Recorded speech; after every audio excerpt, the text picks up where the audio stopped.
Good afternoon, everyone, and welcome to the session. My name is Nazrin. I'll be your facilitator for the day. The session today is, of course, a National Training Week virtual class. And of course, some people might be wondering why is it so early because National Training Week is actually in June. Well, the reason is I'm not free, not available during the training week. So this is the only time I'm available to do this. And I wanted to get a head start to sort of pre-launch the National Training Week. So we have 4 sessions that we're running. This morning we ran L&D Made Easy. I see some recognizable names from people this morning here. Today we're going to be doing gamification, and then next week we'll be doing 2 more sessions. So if you haven't signed up for those particular sessions, do please sign up. We'll see you there. But for today, we'll be talking about gamification. Are we playing in the workplace? So I've targeted this particular topic to HR people, especially for them to be able to understand what is gamification and what has it got to do with learning and development, what's it got to do with HR and things like that. Granted, in 4 hours, in as short as 4 hours, we can't get you to a skill level, as high skill level. What I can do is give you a couple of formulas, a couple of frameworks for you to be able to understand and think about it in a particular way. All right. So since everyone is good to go, let's continue, shall we? Again, for those who just popped in, my name is Nazrin, and I am from a company called EnSync Learning. This particular topic is in the auspices of National Training Week, and of course supported by the Malaysia Bumiputra Training Providers Association, and especially is run by the Academy for Learning Professionals. For more information on these, you can ask me later. Okay, let's continue. So this will be a bit of an embarrassing couple of slides. My name is Nazrin, and I am a professional learning facilitator. I operate primarily in Malaysia, Cambodia, and Brunei, and recently Papua New Guinea, though I'm not sure when the next time I'll be able to go back there. And a lot of my learning and development experience comes from a company that I joined in 2008, which is called Accenture. I originally started out with a degree in communication. I love everything communication. I love talking to people. I love interacting with people. I love getting to know people. And if you know me personally, you know I can't shut up sometimes. But the idea is that I'm fortunate enough to have worked in all industries that need communication, right? So my first job was as a journalist for 7 years, and I moved on to marketing and public relations, a little bit of advertising, a little bit here and there. Didn't enjoy it as much. Then in 2006, I discovered learning and development, and I fell in love with it. And I thought, hey, this is cool. Gonna try this out. So about 2008, I joined this company called Accenture, and Accenture is, I think, one of the top 4, top 5 global consulting companies. And I was not a consultant, but I was in Accenture Learning. This was a specific organization within Accenture that dealt with the L&D for all Accenture staff.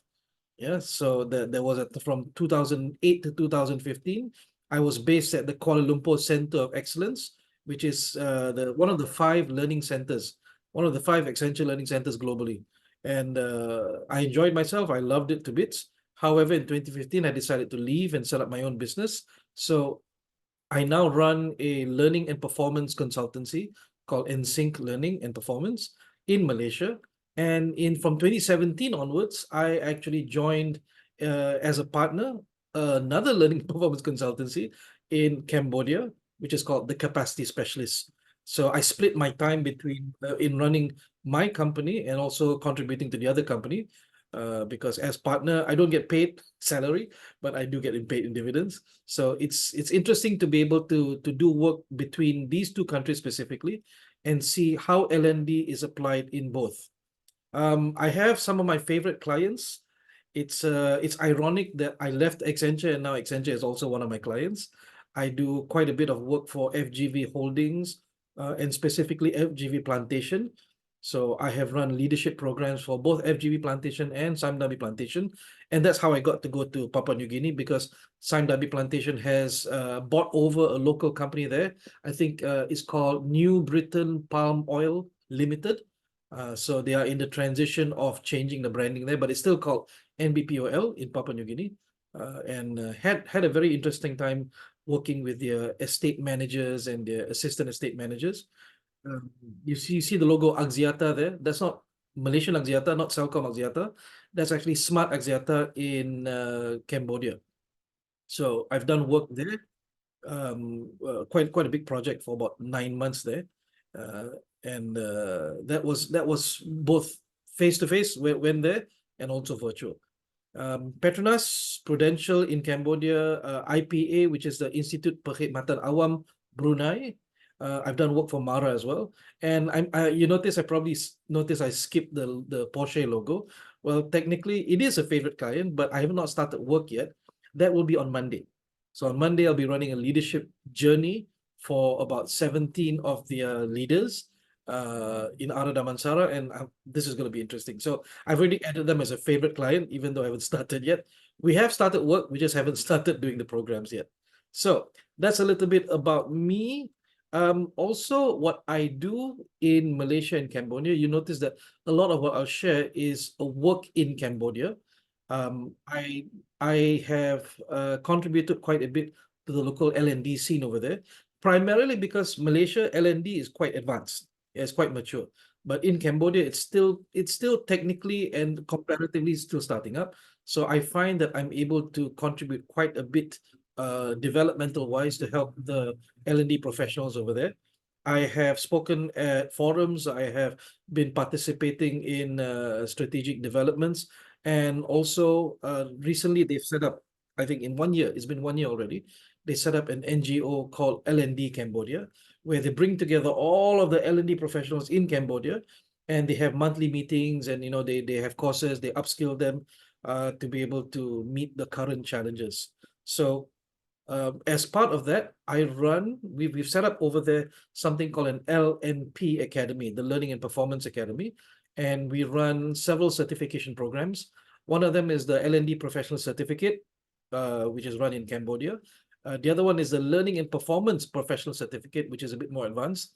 That one has yet to start. So this one has been quite well received. I'm very happy with that one. But in Malaysia, I also do something similar. This is the Professional Diploma in Learning and Education Business. This one, the first cohort just kicked off, and we're looking forward to seeing more people sign up for this. So that's a little bit about me. The three most embarrassing slides, but this course is about you, right? You're here to be able to pick up something. So now let's do something for you. Ladies and gentlemen, before we continue, we need to be able to clarify some of the logistics for today, right? So the logistics for today is that because this is a virtual class, it'll be quite challenging for us to interact face to face, right? I am staring at a black hole, which is my webcam, pretending to see you, and hopefully you feel that I'm looking at you in the eye. However, how we interact with each other is through several ways. One of them, if you have received my email, you would of course have access to the WhatsApp group, which is for emergencies and emergency discussions and Q&A. You will also have from this link, which is nazrin.com NTW 2024. Before we go there, let me just explain this. We will have a workspace where we will all contribute during activities, and this workspace is called Padlet. And if you've never used Padlet before, it's a fantastic tool for virtual learning. You can use it whenever you run your classes.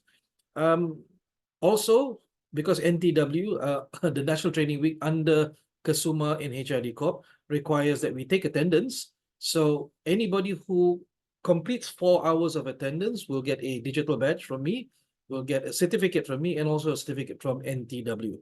Right? So how do we prove that attendance? Well, you have to take a pre and post test. You have to take one test, which is almost right now, and then you have to repeat that test at the end of 4 hours to make sure that you have actually gained something. So only those who have managed to do both is considered complete attendance. Number 4, you'll see a Facebook logo there.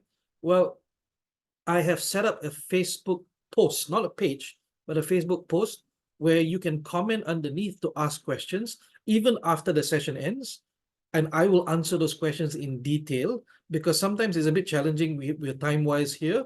And also there's a lot of people in the group, which means that we will not interact by voice today, right? You'll notice you cannot turn on your microphones. We will only use the chat, the WhatsApp, the Padlet, and the Facebook.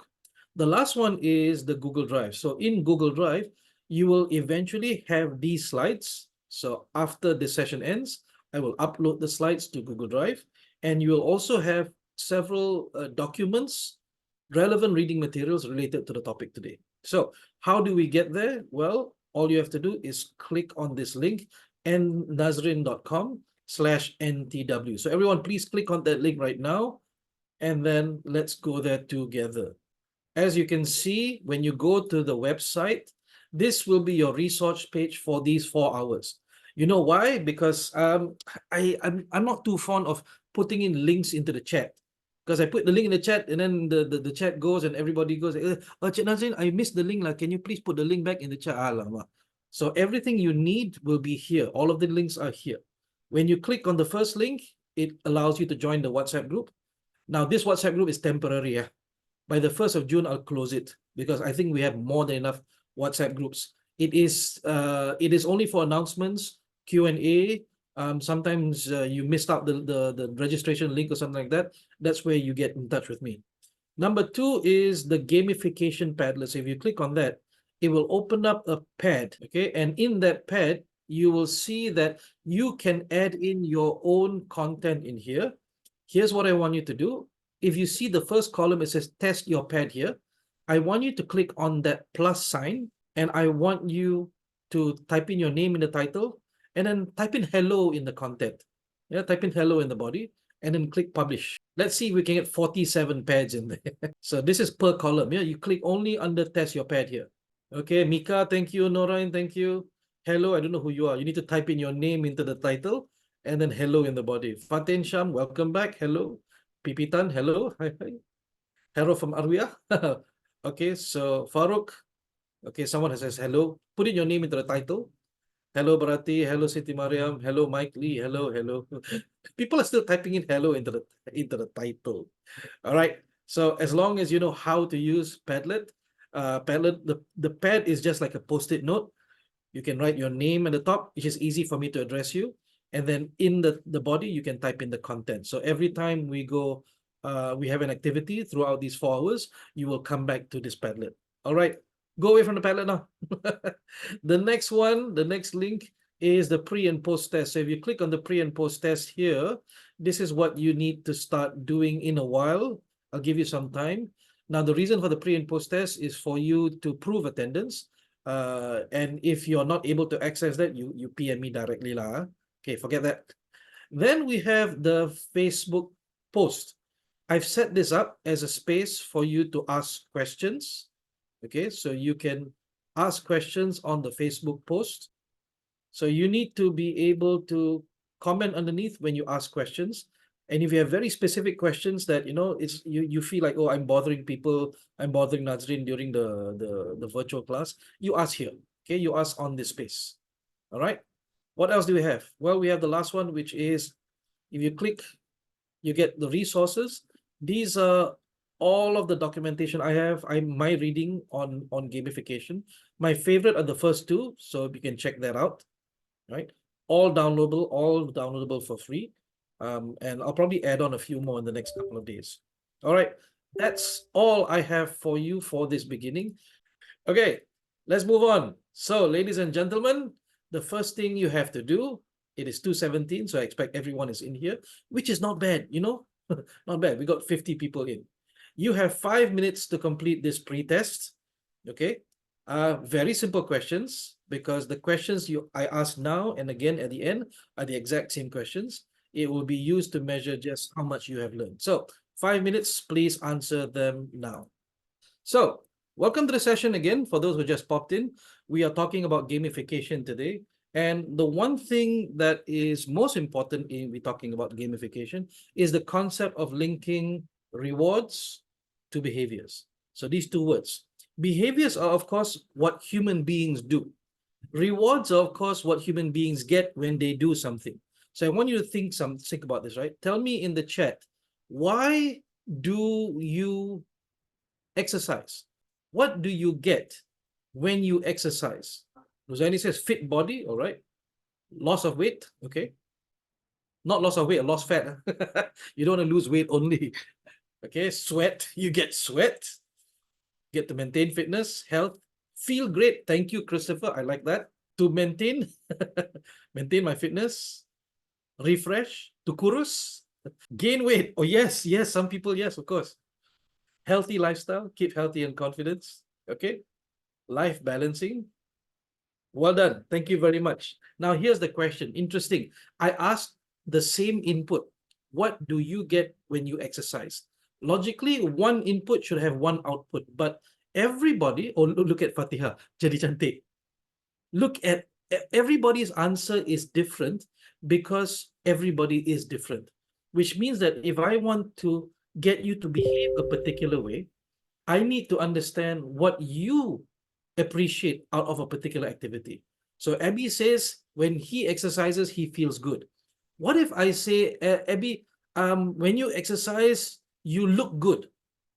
Maybe it works, but maybe it doesn't, because he prefers when he exercises, he feels good. So some people, for example, we say, Fatia says jadi cantik. If I said to you, Fatia, if you exercise, you will become healthy, you'll become fit. Maybe it doesn't appeal to her as much. So psychologically, we need to understand who we're talking to. We need to understand what drives their behavior. Okay, if we understand what drives their behavior, it is easier for us to create new behavior, for us to promote new behavior in their habits. So anybody here who is HR should also be a parent or a brother or a sister to someone, right? Which means that in our life, we almost always want someone to behave a different way. If you are a salesperson, you want your customer to buy. If you are a leader, you want your people to do the work. If you are a parent, you want your children to brush their teeth. Okay, so the idea is, how do we promote them? How do we influence them to do that? And that's where gamification comes in. So in order to better understand and feel that, we're going to give you an activity to do. So everyone, please look at your screens. If your screen is very small, come very, very close to your screen. I'm going to show you a picture. I'm going to show you a drawing. And in this drawing, there will be hidden words. Your job is to find as many of the words in the picture as possible. And I will give you 45 seconds to do so. When you find the words, type it into the chat. If you understand what you have to do, give me a yes in the chat, please. Ladies and gentlemen, you have 45 seconds. Find the hidden words in this picture. Ready, set, go.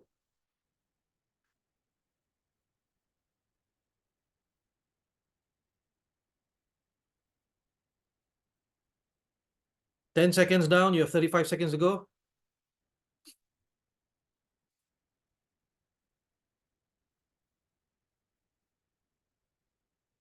20 seconds down, you have 25 seconds to go.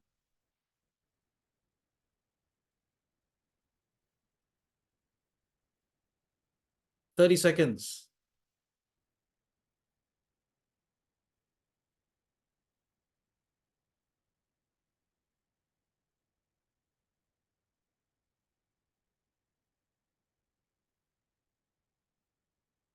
5, 4, 3, 2, and 1. Stop, stop, stop. People are still going. Stop, stop, stop, stop. Hey, still going. Stop, stop, stop, stop. You're done. You're done. You are done. Okay, well done, well done. Congratulations. Okay, let's see what we have, right? There are 6 hidden words here. The first one is book. Anyone got book? I saw look. Did anyone get book? Oh, somebody got book. Okay, good. Then we have story. Some people got or, some people got store, some people got okay, we got story. Anybody get words? All right, some people got words. Not bad, not bad. Anybody get page? Yes, quite a few people got page. Did anybody get novel? Novel or pages? Okay, cantik, cantik, cantik. Well done, well done. All right. Did anybody get read? R-E-A-D, read. I don't see anybody got. Did anybody get read? Nobody got read. Oh, okay. Bashirun got read. Fins Fu, Pei Hua got read. Okay, there's a few people got read. Okay, well done, well done. Well, not bad, guys. So for 45 seconds worth of work, not bad. How about we give you 30 seconds. On the next page, you okay, Mariam? On the next page, you'll have another picture and another 6 hidden words, but this time you only have 30 seconds. Ready, set, and go. Come very close to the screen. Or if you're on a tablet, you can actually maximize. Boleh besarkan the screen. Okay, 15 seconds. You have 15 seconds left to go. 10, 9, 8, 7, 6, 5, 4, 3, 2, and 1. Stop. Stop, stop, stop, stop, stop, stop. Time's up. People still typing. Stop. All right, let's see what we have. We have clouds. Did anybody get clouds? Did anybody get clouds? Some people are cursing me. Oh, so somebody got mouths? What is it? What is a mouth? So I don't see anyone get clouds. Yeah, some people are like, no, it's too small. All right, next one is who got stormy? Okay. Kalau SPM nak kena denda. Yeah, quite a lot of people got stormy. Okay. Anybody get puddle? Yes, got puddle. Anybody get wet? Yes, somebody got wet. People got wet. Oh, I know what. Let me just check. Oh, there's one person. So far, only one person got. Yep. Okay. So who got showers? Quite a lot of people got showers. Now, as far as I can see, only one person got this last word, which is damp. Yeah. So congratulations for those who got damp.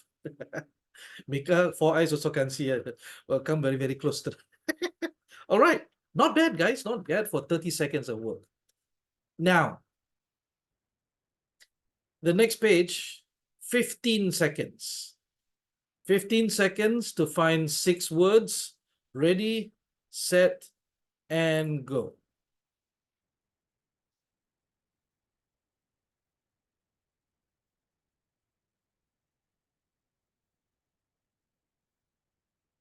Ten seconds. 5, 4, 3, 2, and 1. Stop, stop, stop, stop.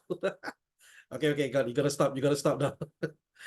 All right. So let's see if you manage to get this. Some people got frost. We got frost. There's no frosty there. It's frost only. Anybody get ice? No, nobody got ice. Did anybody get mittens? Again, people are gonna curse me. Anybody get mittens? No. Anybody get snow? Yeah, quite a few of you got snow. How many people got boots? Oh, ada.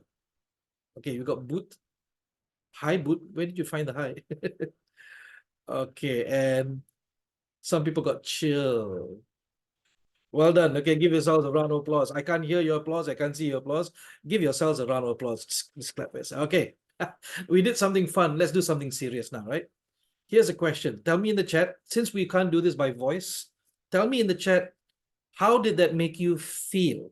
Here's the question, right? Don't tell me what you think. Don't give me a thinking word. Give me a feeling word. What is the emotion that you felt? Okay, now type. Tell me how you feel. Okay, we got fun, relaxed, excited, good. Good is not a feeling. Give me a feeling. Give me an emotion. Happy, excitement, angry. I like that one. Angry. I feel emo. Energized, excited, anxious, yes. Panic, competitive, lost. Grumpy, challenged, jam. Thank you very much. Give yourselves a round of applause. Now, did anybody actually give themselves a round of applause? Sitting there alone in your room, you tepuk tangan when I asked you to. So here's the question, right? I am in Rawang right now. You know where where you guys are. I'm sitting in Rawang in my office. It's a beautiful day outside. The sun is shining. And yet you are not in front of me. You are God knows where, how many hundreds of kilometers, maybe 20, 30, 40 kilometers away from me. And yet I can give you something to see, something to hear, something to do that influences your behavior by way of your emotions. So my question would be, there's 49 people in the room, and there are people furiously typing in. My question is, why? Why in the world did you play this game? I didn't promise you any prizes. I didn't say I would give you anything if you played. Why did you play? Now, this is a serious question. I need you to answer the question in the chat because it contributes to us understanding the concept of gamification. Why did you play? Tell me. Zamri says part of the cost to play games at work. Okay. Fatih says rival. To see how well I can do. Fun. Game is fun. Personal achievement. Want to win. Feel refreshed, not boring. There's a purpose. I wanted to know my capability. Respect to me. So long not playing game, I think it will link to something. Refresh after lunch, happy, refresh. Seems simple, and why not? Okay, good. Participate. Okay, participate, but why? Why would you participate? Mika says work too serious. Not working today. To learn what kind of games and learning, all right? Alvia says, I love playing word games. Okay, but the question is why? Why do you love playing word games? Play to learn, okay? Thank you very much. So answering this question will tell you a little bit about yourself, not about me, okay?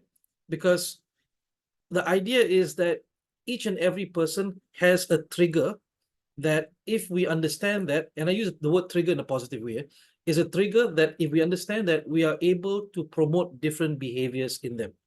Yeah. We want our children to behave differently. I have 5 kids. I cannot treat them all the same way. So if I want them to behave a different way, I have to use different words. I have to use different things. I have to use different rewards. Some rewards are words. Some rewards are physical. Some rewards are just opportunities. Or some rewards is just backing off, not doing anything to help them at all. So the first question is we need to understand why people are the way they are. And if we understand that, then it's easier for us to link their behavior, the behavior we want them to practice, to the rewards that they like having. Okay. The second question is, how long would you have played this game without any output? Like we did 3, no, don't answer yet, don't answer yet. We did 3 slides, right? Give me a number. How many slides, how many times would you have played before you decided, I've had enough? Right now, we managed to get as far as 3 slides, 3 games. So give me a number in the chat. How much longer? Give me a total. Maybe 4, 5, 6, 7, 8, 9, 10. Okay, max 5. Maybe 5. One more. Only one more. So 4 to 5. Christopher goes, give me 10. I got nothing to do today. 5 to 10, depending on the satisfaction. All right. It looks like 10 is the upper limit, which means that if you had 100 employees in the company, and you wanted to gamify behavior change, you wanted them to do something accordingly to a new behavior, pick up a new behavior, then you have to understand, number one, what drives them, why they would play, why they would participate. Number two is how long will they participate for? Yeah, and this can help you understand what would you design, for how long. Would it be a competition, a logo drawing competition? I don't know. Would it be an interdepartmental trophy to see which department can score the highest productivity? I don't know. But you have to understand what engages people. Because if you do something too much or too long, then they start going, don't want lah, no point lah this. Which is why what some companies do, they overburden their employees with too much gamification, with too much activities, until they decide, I don't want to participate in this anymore. Okay, so Mariam says, depends on how interesting it is. Yes. So what if I give you the same type? Okay, find 6 words, find 6 words, 5 6 words, 5 6 words. Okay, then it becomes uninteresting. So another thing to think about is variety. How do you create variety? Think about yourself, think about the people in your life. Human beings, generally, they like variety, which means that you can't stay on something for too long. Well done. Okay, here's another question.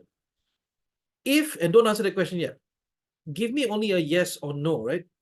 If you played alone, would you last longer? Or if you played together with someone else, you would last longer? Give me alone or together as answers. Look, there are people who type in alone. Okay, Zamri says, Saludin says, if I play alone, I last longer than if I play with other people. A lot of other people say, if I play together with other people, then ngam. Okay, because it's alone, depends alone together. Okay, thank you for your input. So what does that tell us? It tells us three things. Number one, it tells us that we are all different. We respond to different input. We respond to different rewards. And we will last for about the same time. But if you keep us interested, if you keep our attention and our interest, we can play for much longer. And sometimes we prefer to solve the problem alone. Sometimes we prefer to solve the problem with other people. What are that situation? Which situation allows us to do which? And as leaders, you also have to understand, some people, they prefer to be individual contributor for the rest of their career. They don't want to manage other people. But there are other people who need a team to work with. So this is unique in the sense that people have different drives, number one. People have different tolerances, how long they'll play for, and people have different extraversion. Extraversion in the sense of, are they introverted or are they extroverted? If you understand this, then even if we stop here, you have a better idea of how do we promote behavior change amongst people. Okay, now let me introduce you to a concept called human drives. And this is by one of my teachers who I've never met, but he's amazing. His book is amazing. His website is amazing. I recommend that you check out this gamification model called Octalysis, right? Octalysis. If you just search for Octalysis, you'll find his website. You can attend his course on Udemy for free. It walks you through everything in the Octalysis model. So what does octalysis mean? Octa means 8, of course. Lysis is analysis. So he says that human beings have typically 8 drives. What drives them in their life? So let's take a look at them one by one. He says the first one, not the first one, but one of them is epic meaning and calling. That means there are some of us who want to be part of something bigger than ourselves, right? They see a calling, they see an association, they want to join the association because they believe the association is doing something great. They see a company, they want to join that company because they believe that that company is doing something great. Okay, so what is this epic meaning and calling for them? Some people, they want to aim for accomplishment, development, to be better every single day, the drive to improve, the drive to achieve mastery. So you'll notice that some of your employees, some of your staff, if they're given routine work every day, like for example, they work at a toll booth, right? Someone who has development and accomplishment as their drive, if they work at a toll booth, they will get bored super easily, because how do you get better at toll boothing? How do you get better at taking care of a toll booth? Or I've seen this happen many times. Gerai nasi lemak. The mother make nasi lemak, ask the son to sell nasi lemak. For this boy, the selling nasi lemak is boring as heck, because it's nothing more than just take money, give nasi lemak. But if you see what the boy is doing while he's waiting for customers, he's playing video games on his phone, right? Why do people play video games? Well, sometimes it's just fun. But there are people who do it because they feel a sense of accomplishment. I need to do this, okay? And because of that, you'll find that your children sometimes will also have this. I'll give you one example. I have 5 children. The first 3 are a bit grown up. They are above Darjah 6 already. They're six standard 6, form 3 and form 4, form 4 and form 5 right now, right? But the other 2 are 10 years old and 5 years old. So when I call them, I say, come do this for me. Nothing happens now. Yeah. When I say to my younger son, my 5-year-old, I say, Soleh, come and hug daddy. He ignores me. He's like, But if I say to his younger sister, I say, Maya, can you hug me faster than Soleh can hug daddy? And then she will start running, and then the boy will go like, ha! And then he will run, and both of them will end up hugging me on the couch, just because they feel a sense of accomplishment, they feel that challenge. So depending on who it is, if I were to ask the first 3 guys, nothing will happen. the older 3, nothing. Come and hug daddy. Who can hug daddy faster? They were like, meh, nah, never mind. So understanding not just personality types, right? Because personality types, you need to do assessments and stuff like that. Understanding what drives people's behavior especially if they are very competitive, right? Somebody said, I want to answer the question, I want to find the words faster than anybody else. They will type like mad. But did you notice there are 49, there are 50 people in this room. Those were not 50 people's answers. I estimate maybe 20 at the max, which means that there are 30 other people who are either, doing work while they're listening in on this like a webinar. There are people who are probably lying down right now with the phone and plugged into their earphones.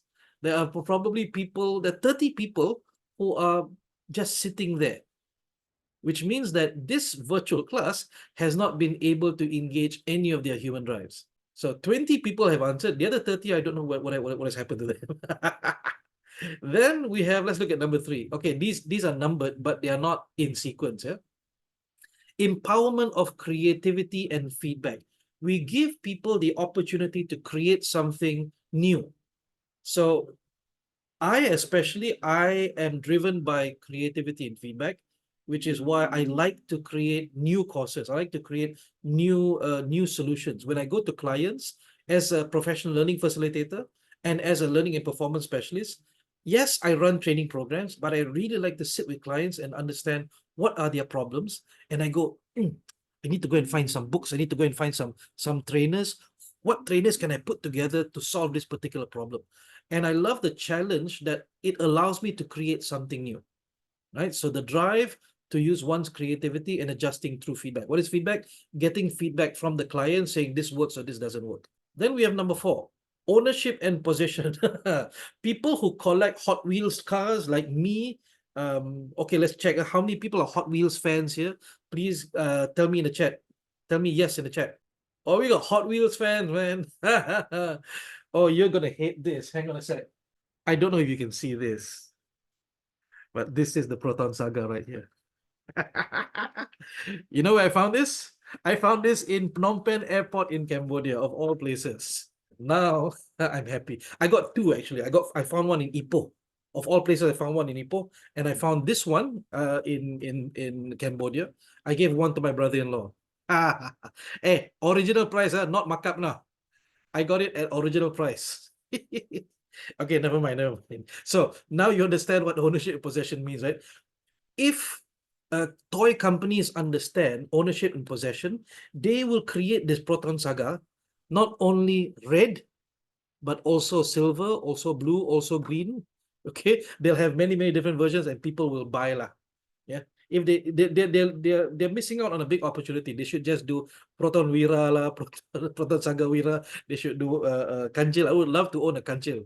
Now, okay, pause. Okay, now I wasn't just wasting time. I was explaining. This is what it feels like. Okay, if you're driven by ownership and possession, right? Then you are driven to collect stamps. And kalau the stamp tak cukup kan, you will go hunting. As for me, I'm a Hot Wheels fan. Not only, well, this one is just for fun. I don't actually collect Proton Saga Hot Wheels. I collect Batman Hot Wheels, right? So every different color, every different version, I will go and find. I will go and hunt. Now here's the challenge, right? Here's the interesting thing. I have friends who say, "Hey Nazrin, you go to MCOP Mall, they sell all of the Hot Wheels there," and I go, "I don't want that. That's not fun for me. Fun for me is hunting for the Hot Wheels. It is not buying the Hot Wheels. I hunt, I'm happy that I managed to find it." Okay, so if you see ownership and possession, there is a mixture of ownership and possession and development and accomplishment right there. Make sense? Yeah. Oh, yeah, it's true satisfaction. What's the sense, guy?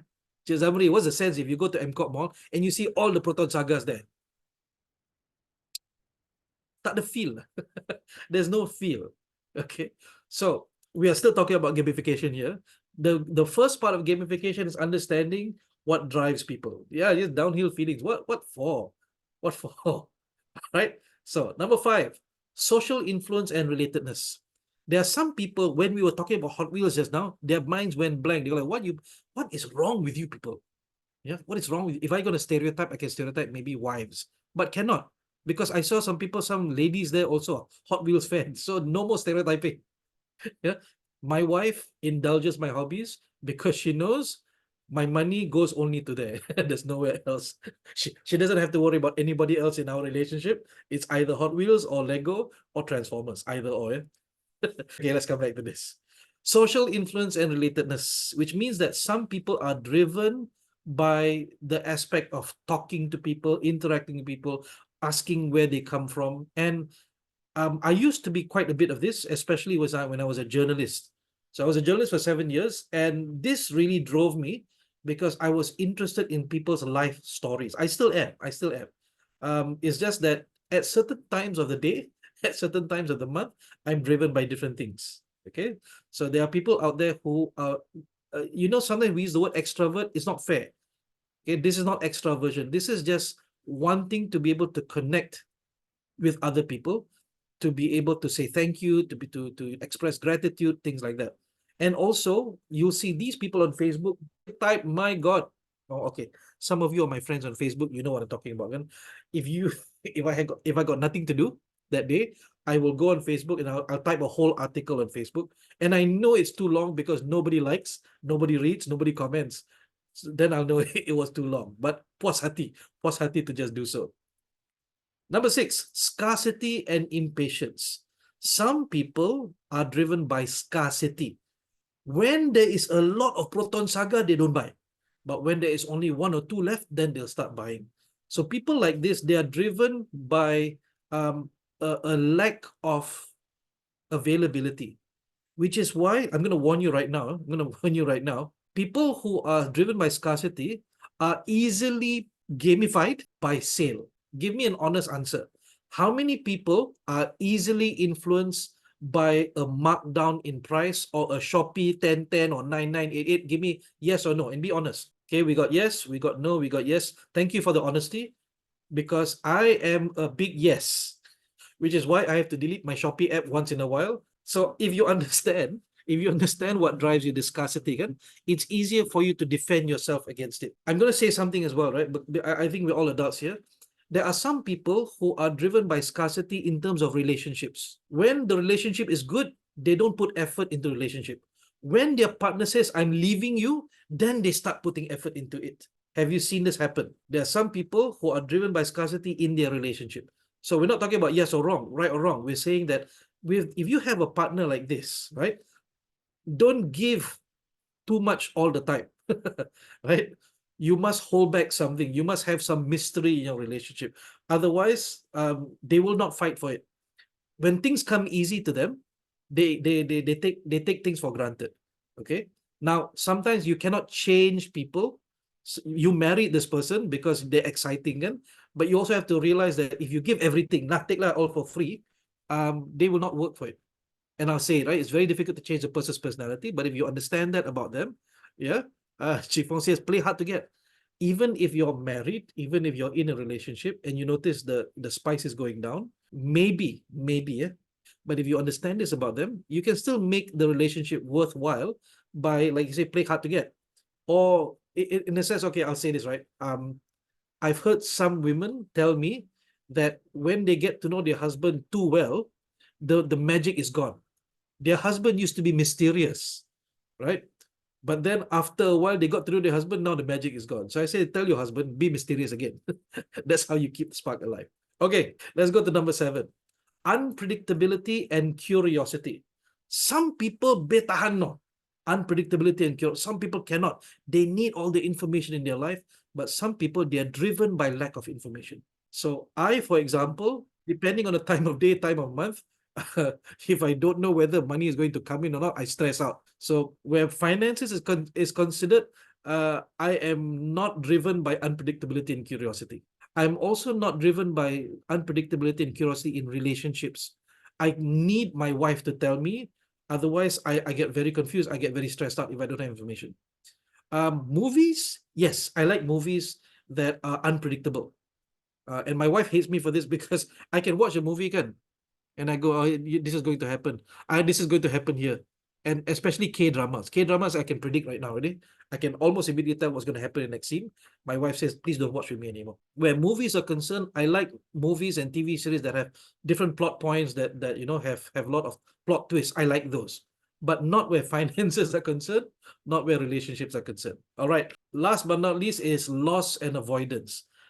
People like this, or people who have this as their drive, they are driven when there is a possibility that of danger, of threat. How many people, when the deadline is near, suddenly they become a superhero, they become a productive superhero? Tell me yes or no. How many people become a productive superhero when the deadline is very, very near? You can say cannot, not me. Student life, yeah. Brain work superb, can. So if you're driven by number 8, you probably have quite a bit of procrastination in your life. And I'll say that because I I prepared the slides for today's gamification last night at 1 a.m. And my wife said, "Why did you do this on Monday and Tuesday? You had nothing to do on Monday." I said, "Yeah, I know, I know." So suddenly become very creative, suddenly many idea kan. I only took several breaks just to watch anime and then and come back. I'm currently on this anime called Kaiju number 8. So if you're interested, go and watch that on Disney Hotstar. But here's the thing, right?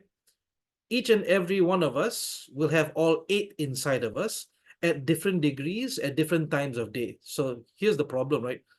If if we cannot predict where and when and how it'll happen, what do? Well, as gamifiers, whether you are HR or you are a parent or you are a leader, I'm going to call you a gamifier. Yeah? You are somebody who gamifies behavior that you want people to pick up. You want them to work harder. That's a new behavior that you want them to pick up. You want them to be cleaner. You want them to have a cleaner room. That's a new behavior to pick up. You want them to, after finishing training, you want them to continue self-learning. That's a behavior you want them to pick up. Your job is to identify which of these 8 can you leverage. Okay? Which of these 8 can you leverage to be able to design some sort of interaction, some sort of program, some sort of campaign to be able to get them to be interested, attentive, and want to continue. So the 3 questions we asked just now, why did you play? Okay, that is answered by these 8. How long will you play? So you need to design something just right. And then what was the 3rd question is, what if you were alone? Is it something that they would prefer doing together or separately? So if I ask you this question, based on these 8, I want you to identify either 1 or 2 or 3. Give me the number. Answer the question with the number. Here's the question. Why do you post on social media? Answer using 1, 2, 3, 4, 5, 6, 7, 8. Give me the number. Okay? You can do 2, you can do 3. Just don't do all 8. It makes no sense. Why do you post on social media? All right. Some people, because of epic meaning and calling, I rasa terpanggil to post on social media. Some people, because of social influence, I want to create influence online. Some people, number 1, 5 and 1, 5 and 1. Interesting. So people who post on social media for number 1, they feel like they can contribute information and knowledge. I like that some people are talking about how to start a business, how to, and they're doing it for free on Twitter, things like that. Yeah, they're not paying, they're not paying for anything, or they're not being paid, but they do it because they feel this is important. I want to share my knowledge with the world. Okay, Christopher says 1, 3, and 5. Good. Tonside says 2 and 5. Yes. Abby goes 3 and 5. And Dr. Alvia goes 2. Development accomplishment. Okay, so you ask yourself this question, why do you post on social media? And you've answered, I post on social media because these things drive me. Thank you very much. Oh, 7, got 7, which is 7. Unpredictability and curiosity. I don't know how that works, but okay. Here's the second question. Okay. Why do you buy when something is on sale? You, not people. Why would you buy when something is on sale? Give me the number. It doesn't just have to be number 6. It can be anything else. Oh, it is 6. You buy only when something is scarce. Save 20 ringgit. Number 4, ownership and possession. Yes. Why would you buy something on sale? 1, 4, 4 and 6. Okay, so we're seeing a lot on this side now versus on the other side. Number 2 accomplished. Yep. Okay, full stop. Thank you very much. Is there a 3rd question? There should be a 3rd question. Why do you keep clicking on clickbait titles? Why do you keep going to New Straits Times article or Say's article or BuzzFeed article? Why do you keep insisting on clicking on these? Especially when it's got racial content or religious content, like, oh my God. Social influence and relatedness. All right. All right. Okay. Well done. Congratulations. Thank you. Thank you for being honest with us. So if you understand this about yourself, this is the first step in understanding things about people. Now, yes, we can talk about personality types. Yes, we can talk about DISC or MBTI or social styles or colored brain, all of this stuff. Sure. However, a lot of these tend to talk about external behaviors. They talk about, what they like, what they don't like. Human drives is far more complex in that in each of us, we have all eight, and they surface at different times of the day in different situations with different environments. Yeah. So that means that if you have the bawangness, bawangness is what number? Number 5. Yeah, it's number 5. It is existent in all of us. And I recommend that you get the sorry, I don't have to recommend. In the resources in the Google Drive, okay, there will be one book called Actionable Gamification by Yu Kai Chow. It's a fantastic book. It explains everything in far greater detail, what I've explained to you on the slide. Okay, so keep that in mind. We're going to ask you this question instead. How does social media gamify you?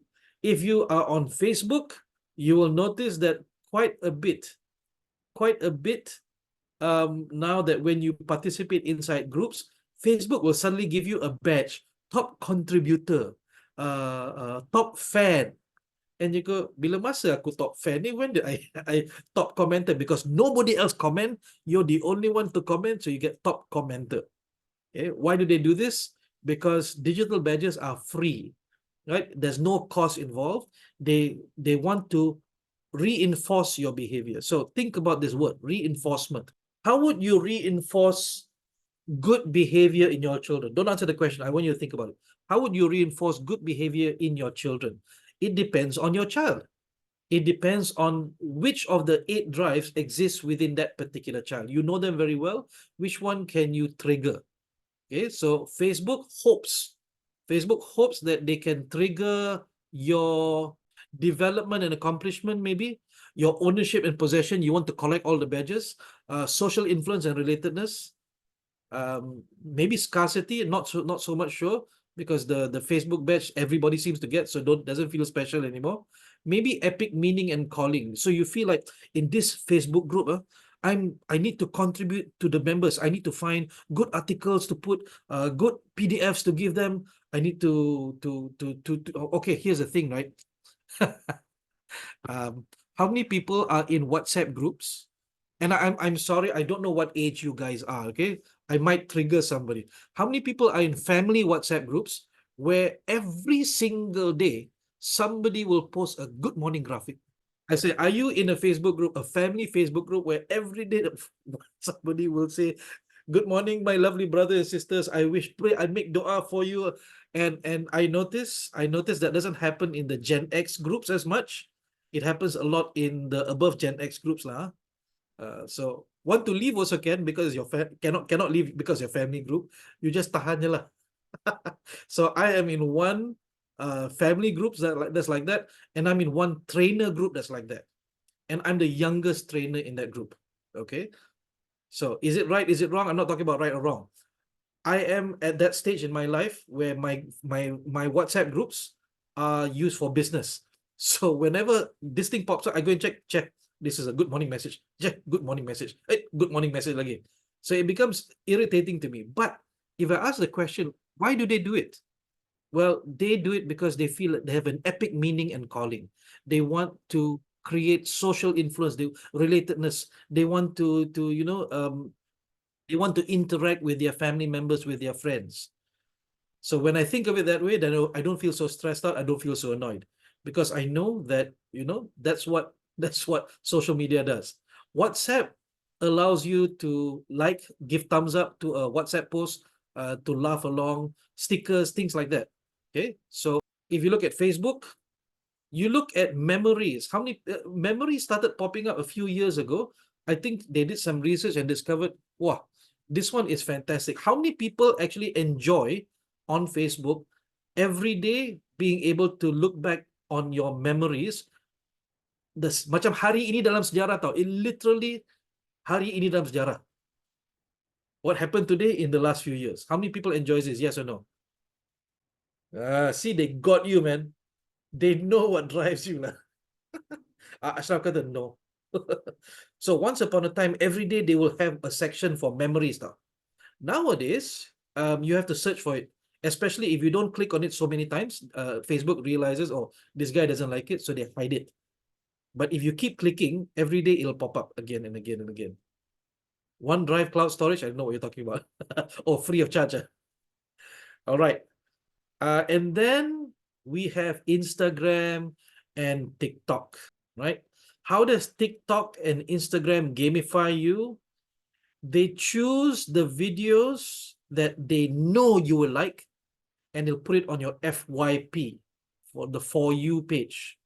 Okay, which is why during the pandemic, I got stuck. I got addicted to TikTok. I tell you, no. And to be fair, in the beginning, it was all dancing girls in bikinis. That was 2020, 2021 kan. And I'm like, God, that's a lot of dancing girls in bikinis. And my wife sitting next to me, what are you watching? I said, I don't know. This is just dancing girls in bikinis. It turns out that you can actually program your TikTok by, don't scroll down. You tap on the video for a long time, and then a pop-up will appear, and you click not interested. That way you can program it. So I program my TikTok, so no more dancing girls, because my wife checks my phone quite a bit. So when she goes to my TikTok, there's nothing there. It's all science stuff. It's all creative stuff, or anything to do with Marvel or DC will pop up there.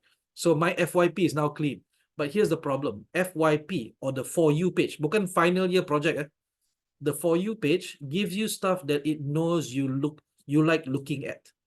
Okay. So how I beat my addiction was I stopped using the FYP. I only use the following page. Now, what is following? It is, you might have second account for Dancing Girls. If I register another account, automatically Dancing Girls will pop up. You know why? Because brand new account. It hasn't learned yet. But no, I think I'm at that age where it's boring already.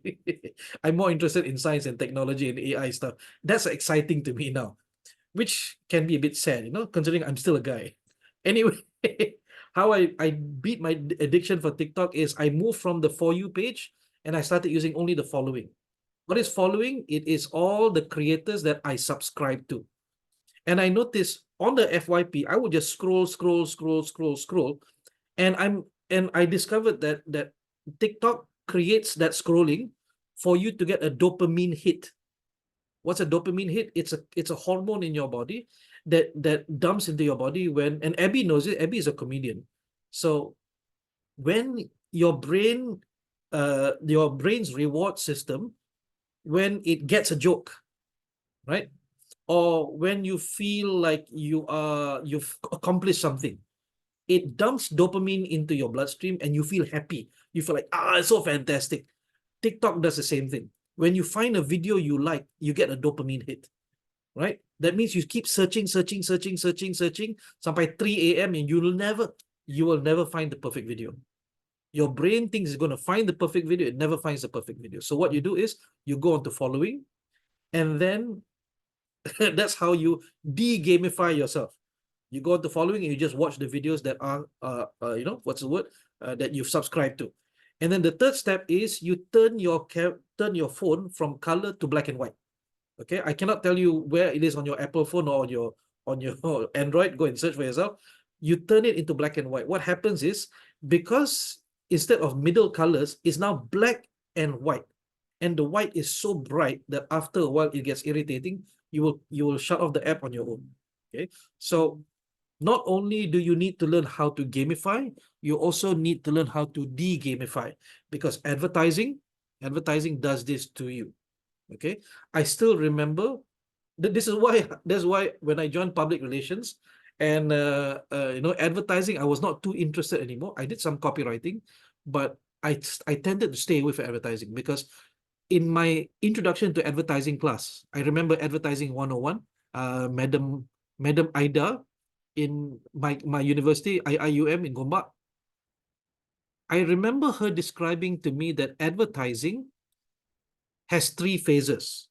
Phase 1, you are okay. There's nothing wrong with you. Everything is good. Phase 2, they will push you off balance. The advertiser will push you off balance, convince you you have a problem. And then phase 3, they will stand you back up and say, I was your solution. I push you back to balance. But the fact is, they push you off balance first. So I'll give you an example, right? Um, if you understand curler momo, dandruff, give me a yes or no. Have you ever heard of anybody in your life, your grandparents' era, your great-grandparents' era, somebody died because of dandruff? Tell me yes or no. Right? Interesting, right? And yet it's such a big problem.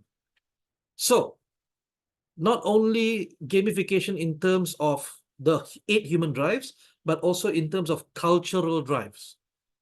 So if you look at shampoo adverts in the United States and shampoo adverts in Malaysia are 2 very different things.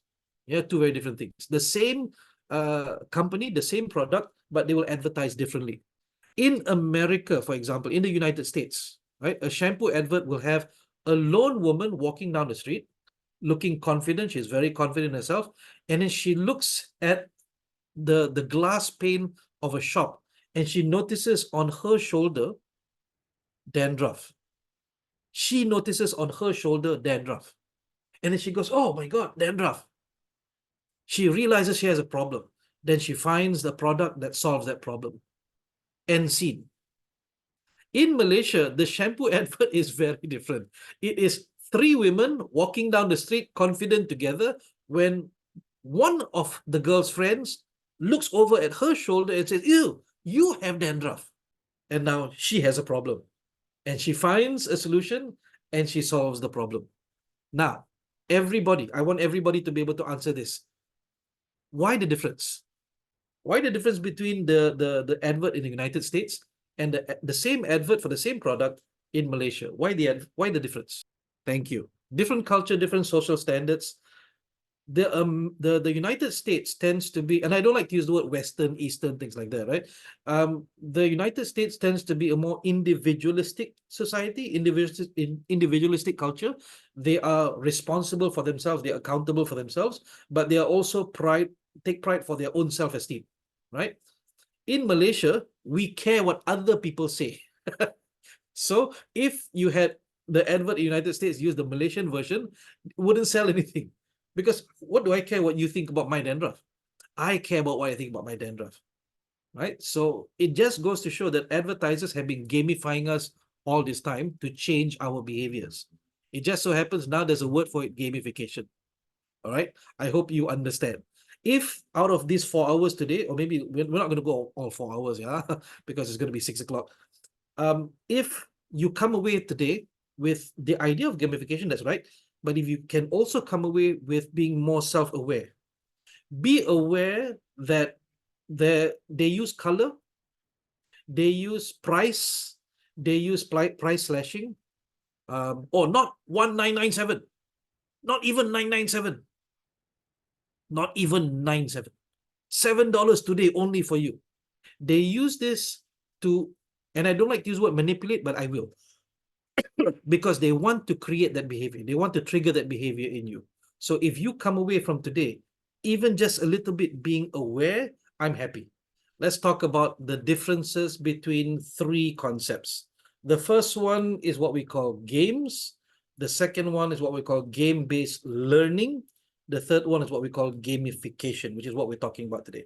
Christopher asked the question, how do we apply gamification into management and leadership? Thank you very much, Christopher. So here's the answer.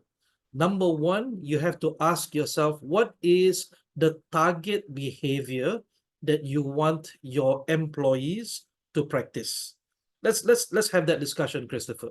So give me an example of 3 behaviors that you want them or the employees to take on. Yeah. What do you want to start practicing, or what do you want them to continue practicing? So let's do that first. So Christopher says new learning. Okay, so in terms of behavior, you have to be very specific. What is the behavior that you want them to apply? If you say new learning, does that mean you want them to be able to do self-learning? I want them to have to be able to self-learn. Okay, self-learning. So that's one behavior. So let's work backwards. Self-learning is the ability to find resources on their own to solve the problems when they need to, right? So a lot of us already have self-learning. When we need to fix something in the house and we don't know how to, and then we search online, and all of the service providers very expensive, the electrician expensive, we go onto YouTube and we find the right video to teach us how to do it. So a lot of us already do self-learning. If that's the case, then your employee also does the same thing. Identify out of the eight human drives, which one drives them to self-learn more. Is it a feeling of accomplishment? Is it a feeling of if they self-learn, and then they can impart that to their people as well, they can teach their employees as well. So understanding, number one is understanding what is the objective, which is the target behaviors. Number two is understanding what is their human drive that will not only start the behavior, but also maintain that behavior, sustain that behavior. Okay. Number three is how do you support them on a daily basis so that that behavior becomes reinforced. And in many cases, you need to provide rewards, you need to monitor the development of that behavior and encourage. When I say encourage, not blame, not criticize, but to celebrate and to give them reason to continue. Okay, so number two is take ownership, not blame shifting. Number three, collaborating with other departments. Okay, so in some of these, if they don't know how to do it, a behavior has several levels. Yeah, if they don't know how to do it, you will not be able to create that behavior. It needs to be taught first. So step one is to be able to give them training. Okay, I don't like the word training in that sense, but educate them. Either get them to apprentice with someone, educate them in how to do it, and then you motivate them using gamification. Okay, in many cases, sometimes we look at gamification from too much a corporate perspective. I want you to think of it from a parent perspective. If your child does not know how to do something, you have to teach them how to do it first. Make sure they can do it. Now, gamification motivates. Now they know how to do, they're skilled at it. They just need to be able to continue doing that behavior again and again and again and again. Okay. So whenever you think about your employees, take a step back, and then go into the mentality of, if this was my child, how would I do it? How would I do it in such a way that they love it? Yeah, not they hate it. How would they love it? Thank you very much. At times, gamification equals play and not sales. Okay, this is the problem, right? That's why we need to understand these three differences. Games is played for fun. Okay, we play games for fun. And yes, it triggers one of the 8 human drives as well, fine, right? Game-based learning, usually we apply in training. Okay, we apply in training. Why do we apply in training? Because we want them to learn something. But gamification is what you do when you want to change behaviors. It is not necessarily games. It is designing an intervention using gamification theories and frameworks. For example, right? You want someone to be able to solve problems. You have to give them problems to solve. It's not fun. It's not fun, right? So the differences when thank you, Rajuna has this, right? Games, game-based learning, gamification. When you play games, there's nobody around to teach you anything. So you just have fun. Game-based learning, you play games, but you have debriefs. The trainer or the facilitator will help you to understand what can you learn from this game. That's why some people, they come out from in life, they say, oh, I learned life from karate. I learned life from Aikido. I learned life from Silat. I learned life from playing football. And you go, what? These are just activities, right? Okay, I'm a lifelong Silat person. I will say to you, Silat is an activity.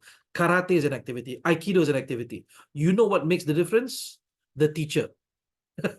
It is the teacher who manages to decode the activity in order to give you a lifelong learning that you can apply in real life. So some people, they say, my management style is based on football. Okay, I build my team at work the way I play football, the way I guide my team as a captain of a football team. Of course, some of these things are transferable, right? But the idea is either you learn it on your own as experience, or somebody, your football coach, guided you. So my job here is also to do something similar, because we can't do everything in 4 hours. I want to give you some activities, I give you some ideas, and then we debrief, and then we connect it to gamification. Okay. So Christopher, you say yes. At times, I won't say at times, a lot of times, people say, oh, let's do gamification, but it's play. How about if we gamify the sales process? Okay, so we got 3 salespeople. What out of the 8 drives can we trigger? What if one salesperson is more people-oriented, they are more social influence versus, say, accomplishment?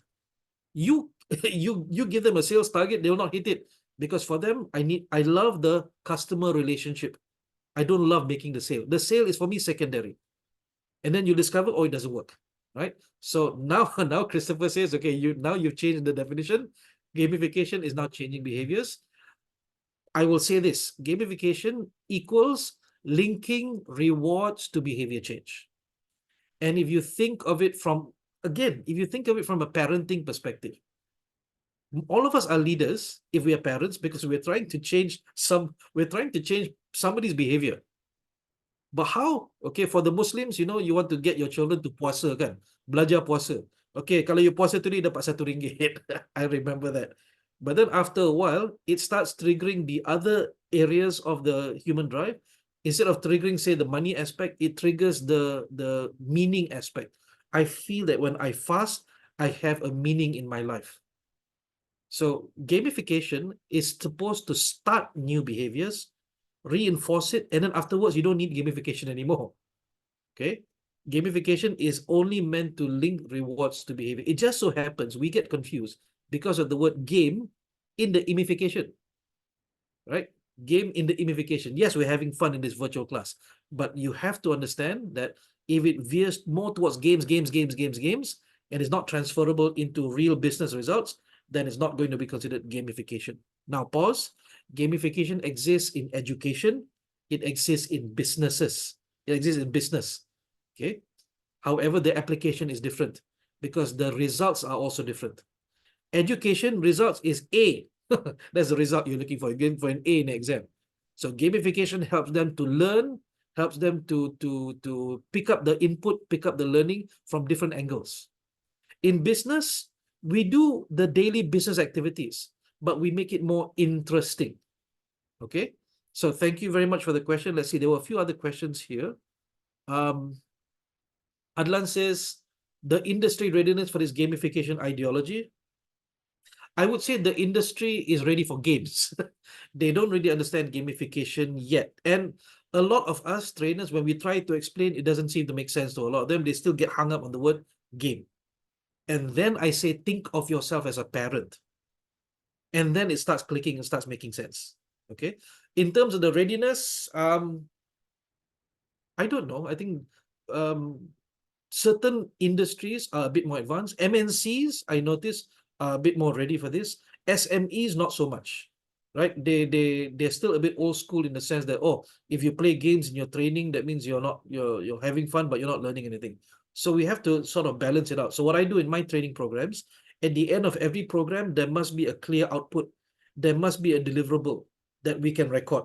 So my communication training programs, they will choose case studies from inside their organization, and then they will create a solution. They will role play that solution so that we can record and we can send to clients. Or sometimes in my writing courses, they will create a document and they will send that document to client as evidence that they can do. So gamification is just making it interesting, making it attention grabbing for them to continue doing what they do anyway. It's just doing it in a way that is more fun. Okay. Question, Tonsai says, analyzing, problem solving, decision making. I'm not sure if that's a question or a statement. Or I think what Tonsai is adding on to the behaviors. Rajuna says for maintenance, planning before work, writing short report. Okay, you guys are going that way. Tak apa. All right, thank you very much. So, if you understand the difference between games, game-based learning, and gamification, here's a test for you right now. Type into the chat. What is the difference between games, game-based learning, and gamification? And don't worry about getting it wrong. This is not school. You are not students. I'm not a teacher. There's no right or wrong here. I just want to make sure I did my job. Okay, don't copy from anyone else. What's the difference between games, game-based learning, and gamification? That's why I purposely did not write it on a slide. Okay, Noshikin says, games have fun. Well, technically, all of them are having fun. You're right, though. You see, if you were lying down or you're running to the fridge, you won't know these answers because it's not on the slides. I verbally explained it. 52 people in the room. So far, 5 people have answered. Okay, thank you very much. Well done, everyone. You are correct. Rajuna, games, plants versus zombie. Okay, so games are played for fun. Okay, what is considered fun for you is totally up to you lah. So it depends on what kinds of games. Game-based learning is incorporating games into the learning environment so that you learn faster, you learn better, and you get deeper insights. But gamification is not just about learning, it's about behavior change. It's about how do you promote the right behaviors, sustain and maintain and protect and encourage and celebrate them so that they become permanent behaviors. And if you ever forget the definition of gamification, think back to trying to get your daughter to brush her teeth every day. She knows how to brush. You've taught her to brush her teeth. Now you need to gamify brushing her teeth, depending on what out of the 8 you're going to trigger. Are you going to pay her $1 every day if she brushes her teeth until it becomes permanent habit? And then she can't even stop it herself. So you have to answer that question yourself. So thank you very much, everyone. Well done.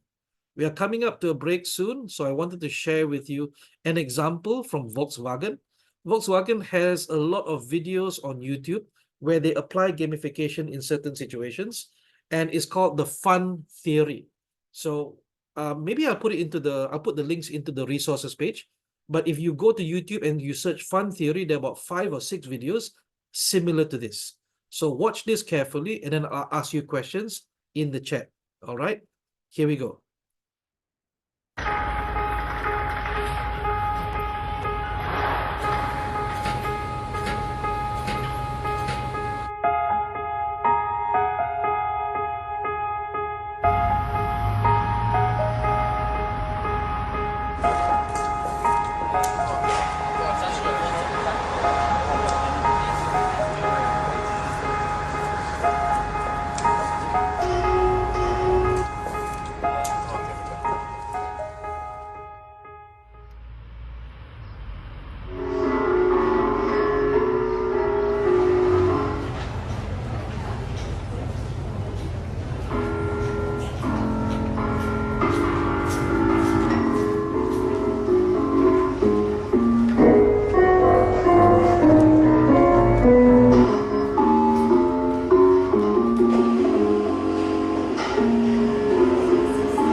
All right, tell me in the chat. You don't have to refer to the Octalysis model. Tell me in the chat, just off from your own mind, from your own heart. Why do you think that worked? Okay, Tuan Sai says pulling strategy, encourage plus motivate, fun. Even the dogs, there were a couple of dogs also. It's like ding ding ding ding. Okay. Ashraf says curiosity. Mariam says attraction. Explore curiosity, says Zamri. Fun and curious because it was interesting and fun. Good. I see the word fun pop up quite a bit, but I want you to remember these 2 words, right? interest and attention. Because interest is very short, attention is longer. So you want to create interest and create attention. And then the question is how long? What you don't see in this video is I have questions, but I don't get answers. Do you think people will want to all work on that all the time? Can you imagine? Brum, brum, brum, brum, brum, brum, brum, brum, brum, brum. What is the limit to that gamification where eventually it becomes annoying, it becomes boring, it becomes something that, instead of promoting the behavior, it actually destroys the behavior. Okay, so you have that, but you also have to be very careful of designing something that so that it lasts longer. Okay, it lasts longer. The idea for gamification is not new. I mean, like I said, sorry about that. We all know about gamification. One of the ones that earliest ideas of gamification after SPM, I and a friend of mine, we worked at a game shop. Let me see how many people are of this age group. How many people remember this game shop called YY Wonder Space? It was like an arcade, but it was a family arcade. No? You're the only one? No, so it wasn't Pertama, it was actually Sogo. Sogo on the 8th floor. So myself and my friend, after SPM, we waiting for our university call, right? So we worked at YY Wonder Space for about 6 months, I think. Yeah, 6 months after SPM. And interestingly, this place had a lot of games, right? And every day we would notice people coming in, people would be playing the games and stuff like that. But they were throwing rubbish everywhere. Geram tau. And we were the crew. We had to sweep, we had to pick up all the rubbish. After they take out the tokens from the plastic bag, they'll throw the plastic bag. So my friend Razi had this idea of, how about if we label the tong sampah, feed me? And they go, what is wrong with you? So he took out, he bought cardboard, small cardboard. He cut it up very small, and then he wrote the words nice and big, feed me. And he made very nice designs. He tampal on the tong sampah. You know what happened? People started throwing rubbish into the tong sampah because they saw the words feed me. And I go, that is brilliant. How did you come up with that? He said, I don't know, he just got the idea. So that was my first ever in my life, really understanding, oh, this thing works, man. You can actually change people's behaviors by triggering something inside of them. So if that works for tong sampah, it works for many, many different things. It gets people's attention. They want to try something different. There's another one I've seen where instead of just the tong sampah, you put a basketball net on top of the tong sampah, just so people would try and throw it in. If it doesn't go in, they'll pick it up, they'll throw it in again and again and again. So these are some examples that you can think of. But again, from a visual perspective, it looks like fun. But the fundamental idea is still the same. Okay, I'm going to ask you to answer this in the Padlet. Okay, so go back to the Padlet. You have about 5 minutes to answer this question. Look back from 2 p.m. until now. How did I gamify this virtual class? Okay, how did I gamify this virtual class? If you understand the question, go to the Padlet, click on click on the new column. Yeah, go into the new column and then answer this question. Okay, Mackenzie, what game is one of them anymore? What else did I do to gamify? Okay, we got quite interesting ones here. Shukri says overall puzzle. I don't know what you're referring to. I think you mean overall. The find the words. I think so. Zamri says fantastic indeed. Relating back to the Octa human drives. Find the words. Yes. Short answers yes or no. Tapi cari words tadi sakit mata lah. Mika says attraction, attention, resourceful. Mariam says colorful and attractive games with reward linked with behavior, attention to details. What reward did I give you? I didn't give you anything, right? So you have the reward is by triggering your human drives. Ashraf says there are a few activities. The activities are interesting and fun.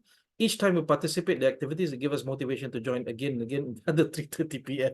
Fatia, short answer to be replied chat box. Christopher's, set the expectation on the board to links. Activities with time limit, find the word. Good. Time limit, Christopher. What does that do to a human being? when I give time limit and countdown. Oh, you notice me doing the 5, 4, 3, 2, 1, right? So Christopher, if you're done, you can type into the Zoom chat. What does that do? 3 puzzle games, asking questions to people can participate. 5, 4, 3, 1. Fuh, kena type cepat. Yep.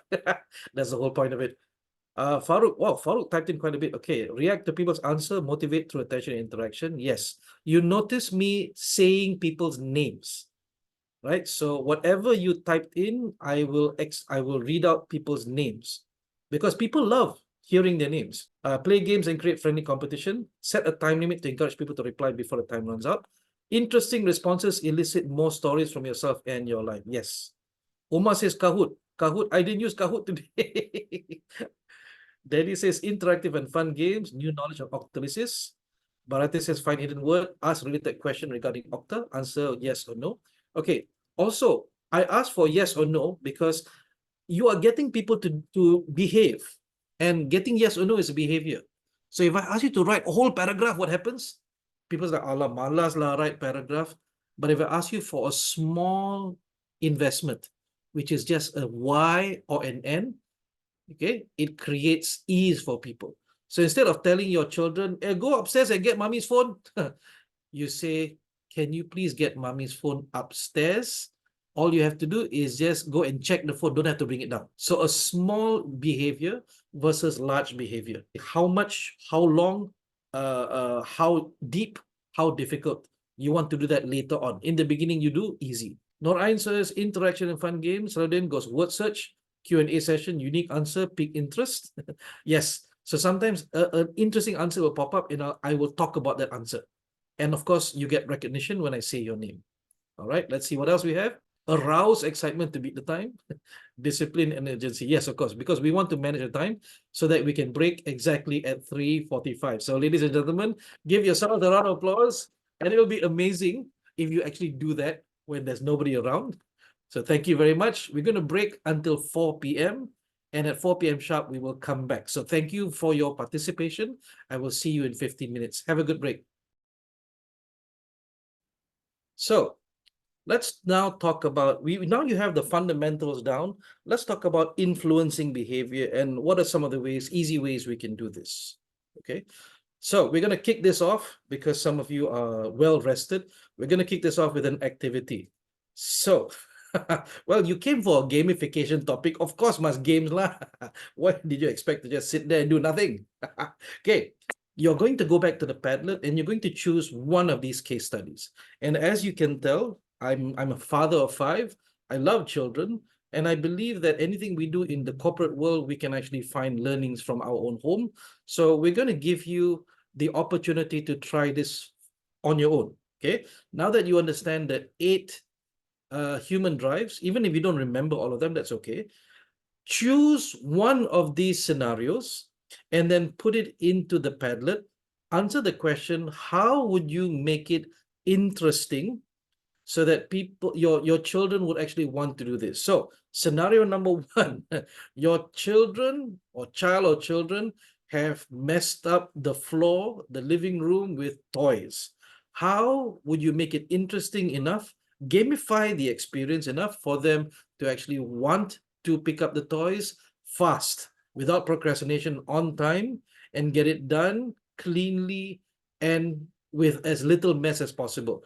Okay, so that's scenario number 1. Scenario number 2, your toddler does not want to eat the food that you are feeding your toddler. How can you make it interesting? How can you gamify the experience so that not only will they want to eat, they'll enjoy it nonetheless? And the third one is your child does not want to go to school. Okay, how can you make it interesting for them to want to go to school? Happily go to school. So scenario A, scenario B, scenario C. Pick one and then go to the Padlet, type in the scenario A, B, or C, and give me your answer. And once again, guys, you are not students. I'm not your teacher. This is not school. There is no right or wrong answer. We would love to hear your opinions. I'll give you 5 minutes. Yeah, 5 minutes. Let's go. I want to try and finish our session early today, so I'm not planning to go all the way to 6. So the faster you finish, the faster we finish. Isn't that also a gamification? All right, 5 minutes. Ready, set, and go. Weiling says, oh, hello, Weiling. I thought you were in meeting today. Thank you for joining. A, the faster you finish picking up the toys, the sooner we leave for ice cream. My goodness. Sugar as a reward? Norian says, make it as a competition. Who clean up first will get ice cream. Why is everybody choosing A only? How about B and C? Based on my experience doing it with my nephew, it works. Yep. Okay, Bharati has chosen C. We'll inform that we'll give rewards, something like that if they go school every day at the end of every month. What is the reward? Rajuna says B. Praising plus celebration, get reward plus feed me. Ashraf says, every time kids go school, parents should make it fun by let the wear new shirt, new bag, new pencil box, new color pencils. When go back home, buy them some sugar or ice cream. Okay, now I want to mention, right, gamification is to kick off and maintain new behaviors. Once the behavior is maintained, right, they continue on their own, it's strong enough, you don't need to keep gamifying. Otherwise, you keep paying them with sugar, they will expect it. Okay, so once you see that the behavior is already self-subsisting, it can survive on its own, you just hang back and then watch them enjoy themselves. Okay, Farooq says, let's sort the Legos by colors in different bins and see which color bin we get. Oh, this is cool. I'm going to try this, Farooq. Thank you. Siti Mariam says, building a robot together as taller as possible so no Lego left unattended but sepa on the floor. The highest will win. Explain the good of each food. Carrot is good for your eyes, so you need to finish it the soonest. I don't know if that will work yet because their brains have not fully developed to understand rationale. So let's see what Alia says. Prepare meals for the child and a mini meal, replicate the child's meal for her doll. That is interesting. So Mama feed you one time, you feed the doll one. That'll be cool. Christopher does case A. Set the time, 3 minutes, place different baskets that state colors to place the right colors, the right basket. Reward, get to choose one out of 3 many of their choice. Many stated by parents. Well done. You are, Christopher, you look like a natural with this stuff. Shukri chooses B. Who finished the food first? The winner get the ticket to choose what dinner should we cook tonight. What? In that case, Daddy will finish first. Uma will inform rewards will be given. But what is the reward? Mika, clean your table, you get more yum and creative food. Zamri again, everyday save, collect 20 cents. On Saturday, you'll get $1. Oh my.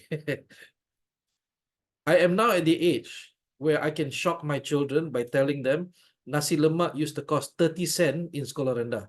And they go, what?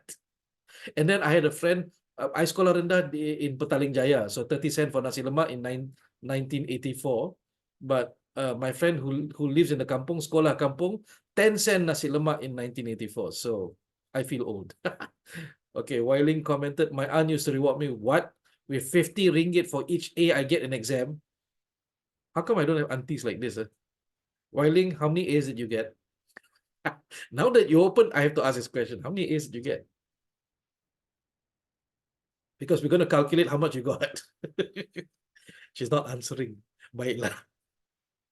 Abby, I don't know which one you choose 1, 2, 3. You choose ABC, all three. Right color, right basket, aeroplane, and train. Shoo! Get the plane. Gold stickers for each day in school. So I did that with all my children when they don't want to wear their clothes after their bath. And I would pretend that they cannot put their head through the hole. Every time they try to put their head through the hole of the baju, I will move the baju around. And that seems to work pretty well because, but it works when they're very young. When they're older, not so much. Cukup makan to pass the grade. So let's come back to our slide, shall we? Okay, so when I first studied Octalysis by Yu Kai Chow, it was an amazing model. But when I tried to implement it as a trainer, right, as a professional learning facilitator, I found it confusing because, and of course, I'm not that smart to be able to apply all 8. So I decided, okay, how about if I take it from a perspective, those are the drives, those are the things I want to trigger. But how about from the perspective of what I need to do, the activities I need to provide? So I came up with a model called ACEs. Okay, so ACEs is a complement to the Octalysis model by Yu Kai Chow. And this is more about what activities do I provide, what types of activities do I provide at home, in the workplace, in my learning programs to elicit one 2 or 3 out of those 8 human drives. So ACEs is an acronym. It stands for 4 different types of activities. The first is Analyse. So providing Analyse activities allows participants, allows employees to problem solve. Whenever you do a brainstorming session, whenever you do a discussion, that counts as an Analyse activity. Now, Analyse activity need to be safe, without restriction, without limitations. So if they take a lot of time, you give them a lot of time. So how do I apply this in my training programs? I say, okay, here's a case study. I want you to work on it as a team. Please understand the case study. All right. And then I'll go around the room and I go, okay, has everybody finished yet? Not yet. Okay, I'll give you more time. So Analyse is focused more on actually getting them to work through an issue. If I put limitations, I stress them out, that's not going to work well. It's not going to happen well. That is A. Then we have challenge. Challenge is when you introduce pressure. You limit the amount of time, you limit the amount of information you give them, you limit the amount of materials, resources, or the amount of help that you provide them. So challenge is any activity where you want them to overcome an obstacle on their own, yeah, without giving them too much ability. And if you think about your children, you do this all the time as well, right? You purposely let them work through putting on their clothes or trying to button up their clothes without actually helping them. So what activities can you provide to get them to challenge themselves? The third one is what we call Energize. And Energize tends to be physical activities for excitement. The objective is just for them to run around, for them to do things. When you think of treasure hunts, right? Treasure hunts are a combination of Energize, challenge, and Analyze. Yeah, if you think of that. And then the last one is Socialize. Whenever you do gatherings, you do networking, cocktails, and things like that. Yes, networking is part of gamification, in case you didn't realize, right? Because you want them to be able to share personal information with each other. You want them to be able to catch up with each other. So we socialize for communication. So this is the basic model that I came up with. I tested it since, trying to remember, 2017, 2018, about there. And I made some modifications to it. So, but it's worked really well, and I have taught it to a few trainers, and they found it works really, really well. As long as you understand that the 8 human drives are at the back there, that is what you want to trigger inside the mind and the hearts of your employees, your participants, your children, whatever. But what do you give to them is one of these 4, 2 of these 4, 3 of these 4, or all of these 4 activities all at once. So let me ask you this question. When I gave you the first slide to find 6 hidden words, what type of activity was that? Was it Analyze, Challenge, Energize, or Socialize? Tell me in the chat. ANCHEN or SO. So it was Analyze, but because I gave you 45 seconds, okay, there was also a challenge element there. So what happens here is that you can provide an activity where there is only one element. So it can be only Analyze, or only Challenge, or only Energize, or only Socialize. Okay, so then it becomes a level 1 activity. But when you add on a second type, okay, it can be AC, or AE, or AS, or CS, or CE, or whatever, right? As long as there's 2 in there, then that's what we call a level 2 complexity. It becomes a bit more difficult, a bit more challenging. If you do networking cocktails, right? So everybody, okay, drinking and eating and chatting with each other, okay, that's a socialized activity only. But what if you say, okay, guys, we're going to do an activity now. You are going to find in this room who hates durians. So you have to go and interview them, find out who hates durians. The first person to find that person is going to win a prize. So you have Socialize, you have Energize, you have Challenge, you have Analyze, all in there. And that is level 3, level 4. It becomes far more difficult. So if you're designing a training program, let's say I don't know if any trainers here, I know there are a few. If you're designing a training program, then I recommend, if you have the first activity right up front, if it's face-to-face, you do an ACES level 4 activity. because that really gets everybody's attention going, right? And then at the end of the day, at the end of the class, you also close with an ACEs activity. So you create excitement and you close with excitement. When you do virtual classes, I don't recommend you start with an ACEs activity because there's a lot of logistics, people get confused online and stuff like that. Start with something like A or AC. Okay. Rajuna has asked for an example. So when I do my in-person classes, my face-to-face classes, I like to start with an activity called signature run. Before that, let me do a survey amongst everyone. Has anybody heard of human bingo before? Give me a yes or no. Okay, so I guess not a lot of trainers here then. So since Rajuna asked for an example, Rajuna should also know this one. This is what I call a signature run. So I give this at the beginning of every training program I run, or most of the ones, at least the ones that are that are relevant. And I'll say, okay, you have 3 minutes. Go and find who has this experience. You can only get one person signature in one box, which means that you have to find 16 different people. And what happens is, I give them only 3 minutes, which is a challenge activity. They have to ask each other, which then becomes a socialized activity. They start walking around, but then they have to, first they start walking now. And then they notice other people are running, and then they start running as well. So then it becomes an energized activity. And also because they have to figure out, I give them another one. I say, you can only get one person to sign once.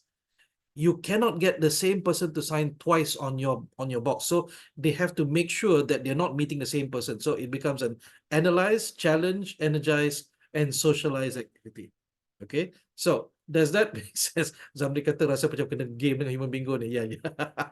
So depends on what your learning objective is. My learning objective is to be able to get them in this course called Developing Resilience, Emotional Assertiveness, and Motivation. So how do you develop resilience? You need to be able to respond to adversity. So how do I replicate that adversity? I give them an ACEs activity, which challenges, they are all at the same time. Analyze, challenge, energize, and socialize. Okay, so the idea is to be able to replicate something in the classroom safely, so that they, even though it's adversity, they don't get stressed out by it. They don't have emotional reactions to it. As long as the activity has all four components, then it is safely an ACEs activity. What does ACEs do? Okay, it aims for specific human drives, but again, because I cannot focus too much on all of the 8 human drives. It's a good theory to have in the back of your mind. But what I aim for when I do ACEs gamification is this: I aim for satisfaction and reward. And each one of these is either a satisfaction or reward. For Analyse, it is the satisfaction of getting a solution. No, is being able to get to something. So if you have seen this, have you ever seen your children play with blocks, wooden blocks? They try to make a tower and the tower falls down. Tell me, what do they do next when the tower falls down? Tell me in the chat, what do they do next when the tower falls down? Mariam says they do it again. They scream. The child repeats. Okay, they make the base bigger. So what does the child do? The child has the internal ability to create self-satisfaction. That means it falls down, they say, okay, never mind, try again, try again, try again, try again. And if this can also lead, if you look at your child and this happens, right, and they scream, they cry, that means they don't have the ability to satisfy themselves, right? They don't have the ability to satisfy themselves, and that can lead into later life. So you want to start looking at them in the first 7 years of life. If when they do Analyse activities, they get really frustrated, yeah, it's probably because they have not learned yet how to have that patience. Because Analyse activities, you need patience, you need calm. Yeah, you need patience, you need calm. So I have 5 kids. I've experienced the whole gamut. The one where they scream, the one where they pay attention, the one and the one to sleep also. You still have that. Don't want to sleep. They just keep doing. They just keep going again and again and again. So depending on the situation, depending on the child, they might have the ability to soothe themselves that yes, I can still get to the solution. The journey is satisfying, and the solution is also satisfying. But some people, they just want the solution, they don't like the journey. So when you design any sort of gamification intervention, look at who you are targeting, right? Don't accidentally create something that's too long, too complex, that it makes it more difficult than it actually should. Then we have challenge, which aims for achievement. So solution and achievement are two slightly different things. Solution is a sense of closure, puas hati, that I managed to get to solve a problem. But achievement is being able to complete something, right? You go like, okay, I'm done. Oh, that was cool. And then Energize is purely for excitement. They chase for the dopamine hit. They chase for they love the roller coaster. They love not just the challenge, but the excitement, that feel that they get. And then last but not least is Socialise, where they get a connection. So I didn't plan for it this way, but it just so happens the four satisfaction and rewards also spell ACEs. It was several months after I put it together that I realized, alamak, we got aces inside, we got aces outside as well. So knowing this, having this in your mind, when you gamify something, right? I'd ask yourself, do you want it to be heavy on challenge, or heavy on Socialize, or heavy on Analyze, or heavy on Energize? Because then that will promote the kind of behavior that you're looking for. If you want be collaborative behavior, then have more socialized activities. If you want to have competitive behavior, have more achievement activities. If you want what's the word? Contemplative behavior, where they need to slow down before they make decisions, right? Some people, they decide too fast. Okay, then have them do more analyze activities. And then last but not least, if you see that they are uh so quiet, so laid back, they don't, then you want to have more energized activities. But again, remember, if you give too much too fast, they will not adopt it. So the change management cycle fails. So design in such a way, how long? Not too long. How much? Not too much. And alone or together, whether they will like to do the activity alone or they like to do activity together. Now, there is a general rule where analyze and challenge tend to do better individually. So when you gamify competition. Um, challenge works better in individuals rather than teams. But when you gamify for Socialize and Energize, it seems to work better in teams. That's a general rule. However, you'll find your time and space where it works best. Okay, let's start closing this out. Yeah, so I'm gonna go through each and every one of these elements and then give some examples of what you can do to use them. So analyze activities. You create activities that lead to a solution by engaging employees to provide input and suggestion for real-life work issues. Remember, I said that in order for this to happen, you must create a safe space for input.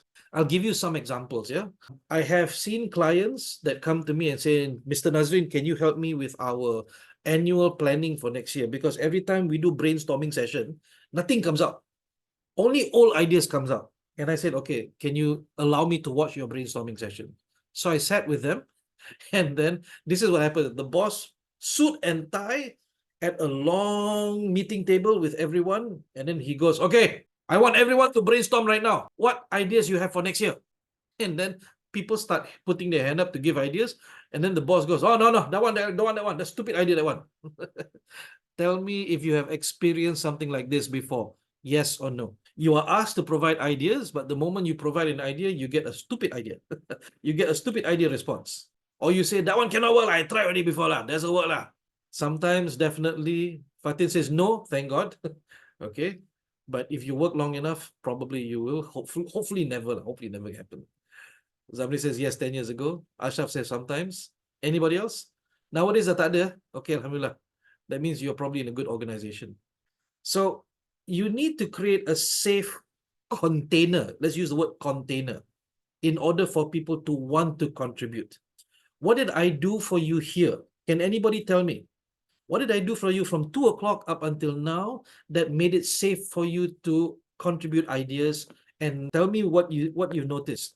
How did I create? So Farouk says no judgment. Thank you. Can you tell me how I did that? Alvia says, reassure the adults, no fear of making mistakes. Thank you. Zamri says, encourage to provide responsibility. Yes. Compliment on any reply. Yes. Well, it's not compliment, is to make sure that you acknowledge, and if it does provide value, okay, you acknowledge more than that.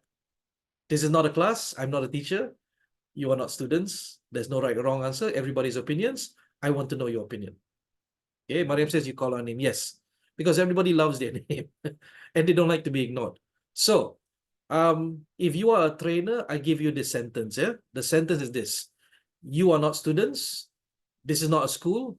I'm not your teacher. There is no right or wrong in this class.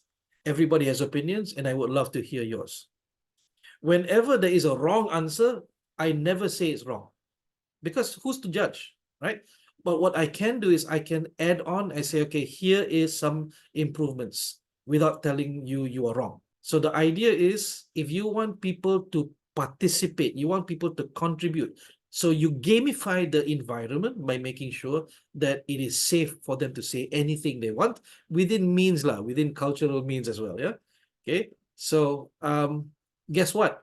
We did the brainstorming session, and I told everyone, come in jeans and t-shirt only. We set the air conditioning to about 22, 23 degrees Celsius.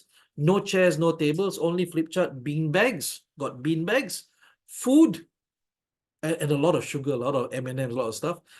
Essential oil. I don't remember what we were diffusing. I think we had vanilla candles and stuff like that. No. We didn't use essential oil. Back then, it was only scented candles. And in 45 minutes, what happened was they got more ideas, more useful ideas for the next year than they did in hours and hours and hours of brainstorming. Okay, so give opportunity for people to analyze, give them time. So we set 4 hours still in 45 minutes settled, because I didn't give them a time limit. You can also appoint subject matter champions, people in your organization who and they are experts, but because they don't talk much, because they are introverted, they don't seem to be seen as important, but the fact is they are, right? Especially technical people. Technical people are amongst the people not looked down on, but easy to ignore. The loud ones, like the salespeople, the managers, these people pay attention to. So appoint subject matter champions, not experts, champions, so that you know if you have a Microsoft Excel issue, who do you go to? And this will definitely not only get them to be well known in the organization, right? It creates that sense that, okay, there is someone here who appreciates me. You don't have to give them a medal or trophy or something. Just where Analyse is concerned, just acknowledge. So what are some of the things we can do? I've already mentioned some of these. You can do annual planning workshops. Workshops, and when I use the word workshop, I hope you understand, it's not course, not a training program. A workshop is for them to work together to create something, because nobody knows what it's going to look like. Okay, we want to create a better way of new product development. We get everybody in the company who's even not involved in product development, but tak apa, come in, give your ideas. We would love to hear your ideas. Okay, there's no right or wrong. Focus groups. Focus groups also allow people to share. I did a series of focus groups for an insurance company recently. They did an engagement survey, and the engagement survey came back 89%. Have you ever seen an engagement survey come back more than 70%, more than 50%? That means 89% of the company is happy with the company. Engagement scores were so high that the managers were not the senior manager were going, something wrong here, something weird here. So they engaged us to do focus groups, and we focus groups away from their managers. So we processed about 120 people in several batches. I think in the matter of 2 weeks, I was just going back and forth to this insurance company. We did 30 people, 30 people, 30 people, and guess what? The score is not reflective of what they really feel. They felt bullied into giving a high score. They felt like they had to give a high score. But what we got, we collected actual real stories, real situations. We prepared the report, we sent it up to the managers. Managers had to look at it, and they go, okay, we need to do something about this. The engagement report itself did not have all of that, because it was done online. They had to complete it within 30 minutes and stuff like that. It did not give an actual, what's the word, picture So we collected stories. First, we had to create safety. We locked the rooms and then we did activities to get them to feel safe with us, to feel safe with each other. But you see, even then, I'll just spend some time on this. What we regretted was there were some people in the focus group who leaked out the process and leaked out the results beforehand to their managers. And then one manager came down on some of the participants hard. He said, "Why you complain inside the focus group? We should solve the problem internally. Why you tell other people? We're not other people. We are vendors who are appointed by leadership." So sadly, even before we could complete the focus group reports, two people resigned because they got called out. That was not fun. So I didn't enjoy that at all. I wish that we could have done it in such a way where, that didn't happen, but it did happen. So these are some of the things that can that can be done. All right. Challenge. This photo this photo is taken in Cambodia. What company is this? I think this was Demco. Demco was a logistics company, and I like to give this activity to them, to my participants.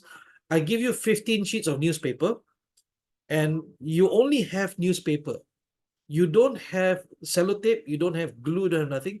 Build the tallest tower amongst all of the other teams. Build the tallest tower using only newspaper. And my goodness, you should see the creativity that pops up when you limit stuff.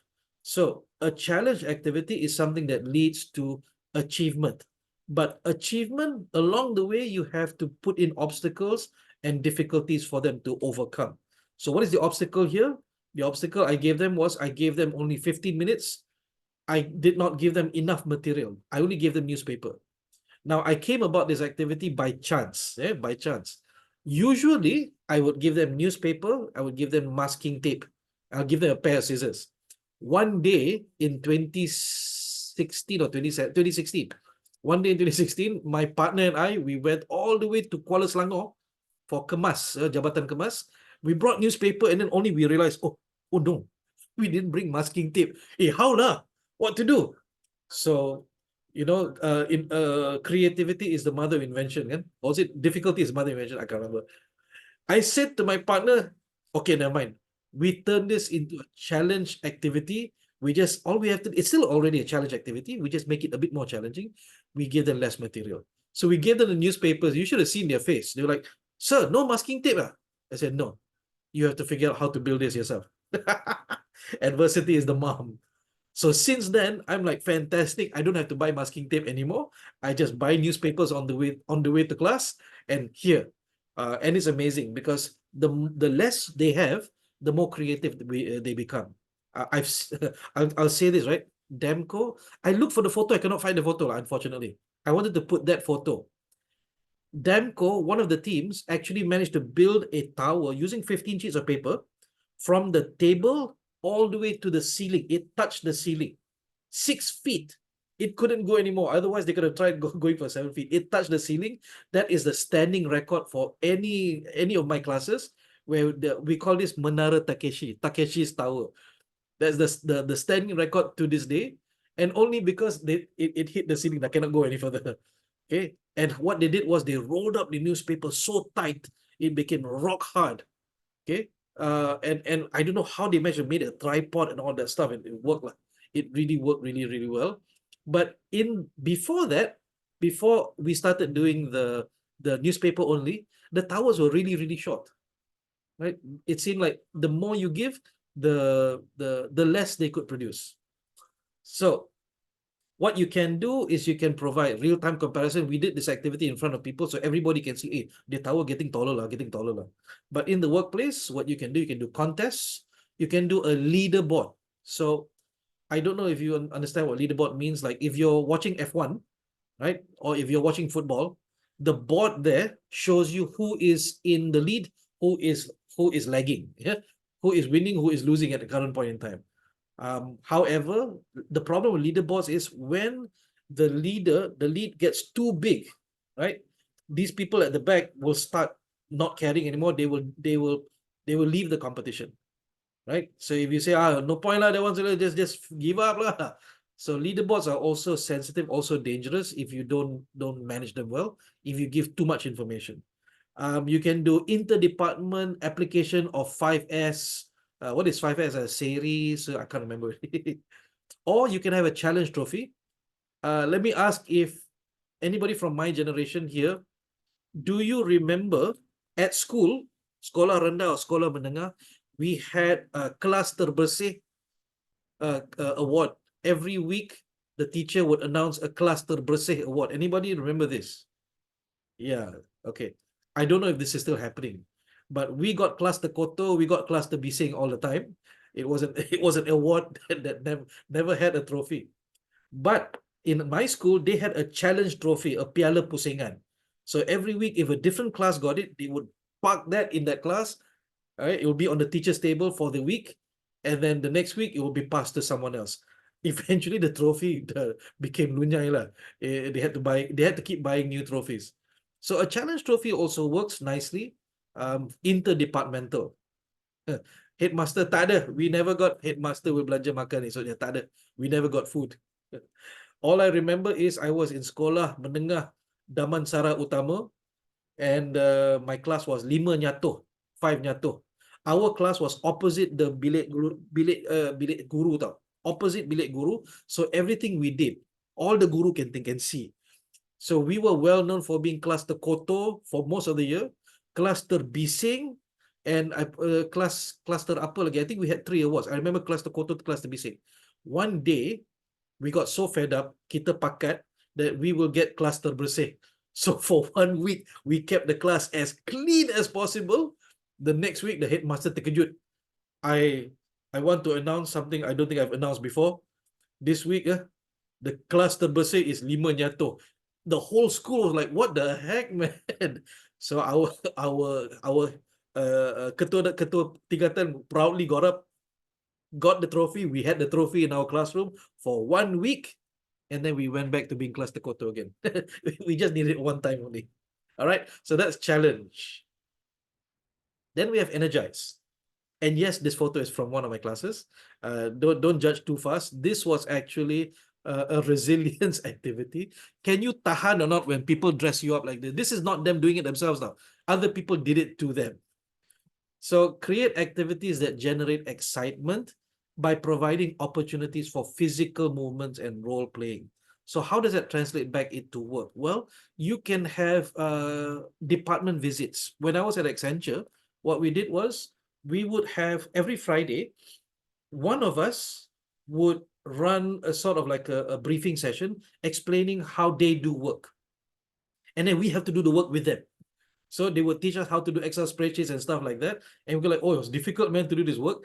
It gave us a greater appreciation for each other. Plus, when they couldn't do the work, we could back them up. Okay, so give them the opportunity to move around from department, do department visits, why not? So you use props, you use colors, you use music to create that atmosphere. Some people do it only in the lounge, that's okay. Some people like to do it within their departments. So if I recommend, if you're going to play music in the departments, keep it under conversation level, please, because it gets a bit irritating after a while. And also, I don't recommend music with lyrics. Better to use soundtracks or low-level music. So what can we do? We can do treasure hunts. We can do dress up, hat of the day. We can do casual Friday or batik Thursday. It keeps things interesting. So Energize is about variety.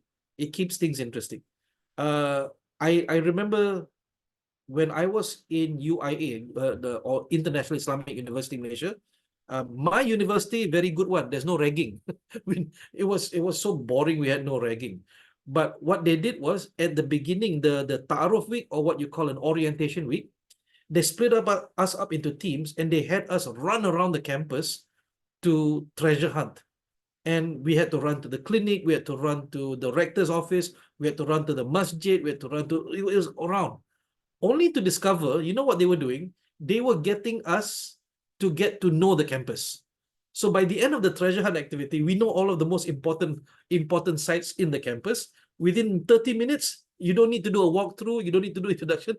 At every site, you would have to answer questions about that particular place. And then after we finished, we got scammed, man. they wanted us to get to know the campus without them walking us around, because it was like I think my batch was 1,000 people at the time.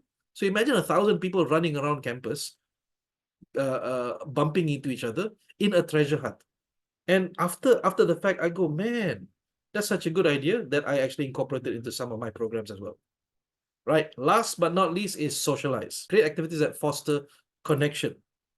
Promote the exchange of personal opinions, values, interests, and experiences. So I want you to think about this. Whenever you're talking to someone and you're telling someone about yourself, you are actually sharing one of 4 different levels of intimacy. You are either sharing your experiences, oh, I pernah pergi Gunung Kinabalu tau. This Gunung Kinabalu macam ni, macam ni, macam ni, macam ni, macam ni. Or you are sharing your interests, your preferences. Okay, oh, I prefer to go to Kinabalu compared to any other mountains, Or you are sharing your values. You see, Kinabalu is very challenging, and I like challenging things. Or you are sharing your opinions. I think Kinabalu is the best mountain in the world, right? So when you are talking to someone, you are sharing one of these 4 things. When you're listening to someone, you can also now identify, okay, is this person telling me their experiences, or are they telling me what they like or don't like, their preferences, what their values are, or what their opinions are? Yes, so if you listen very carefully, you'll be able to identify. However, when you create a socialized activity, the activity must have this exchange of personal information. Now, for HR people, I'm going to say one thing.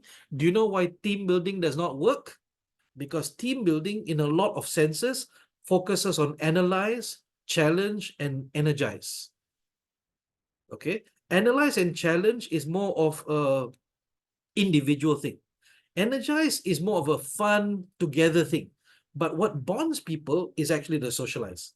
So make sure that if a training provider comes to you and say, we can do team building for you, ask the question, where is the activity where they actually get to know each other? Yeah. So let me ask you this question again. Your friends from school, wait. If you ever live in a hostel, asrama before, can I ask you this question? Are you still good friends with your friends from asrama? Yes or no? For those of you, only for those of you who lived in asrama before. Yeah, still good, right? Why good? Why you still like brothers and sisters, like a sorority, fraternity?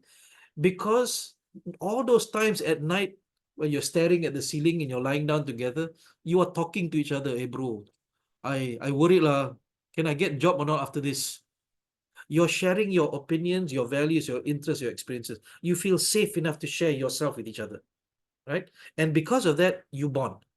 So whenever a training provider runs a team building, definitely got analyze activities, definitely got challenge activities, definitely got energize activities, right? You white water rafting together, whatever, but if it's missing a socialized activity, you can bet that feeling will only last 1 or 2 weeks. Yeah, and then come back to conflict again. So it has to be an exchange of personal opinions, values, interests, experiences. Then we understand each other. Then I know why you are so diligent about my report. You always check for spelling mistakes and everything. It's because the last time you used to work as a journalist and selalu kena marah. Oh, now I understand why you're like this. So this is how we bond people, by creating socialized activities. I borrowed many things from them. What do you mean from them? Barang lah. Okay, so find opportunities to create in-person gatherings, especially when your people work virtually. The pandemic says, oh, we have now a new norm, we work separate. Fine. But you see, there's nothing beats the physical connection. And this is coming from a virtual trainer, mind you. This is coming from someone who champions virtual training. Find opportunities to gather physically. It is very different. Yeah. Okay. What are some activities that you can do at work? You can create a gratitude board. Okay. Give everyone post-it notes and say, if someone helped you today, please write their name and then tampal. Tampal on the board to thank them. Thank you for helping me today with this. You can also do the opposite, called a problem board. Write down your problem on a post-it note and tampal on the board. And then every day you can see which problem you can solve.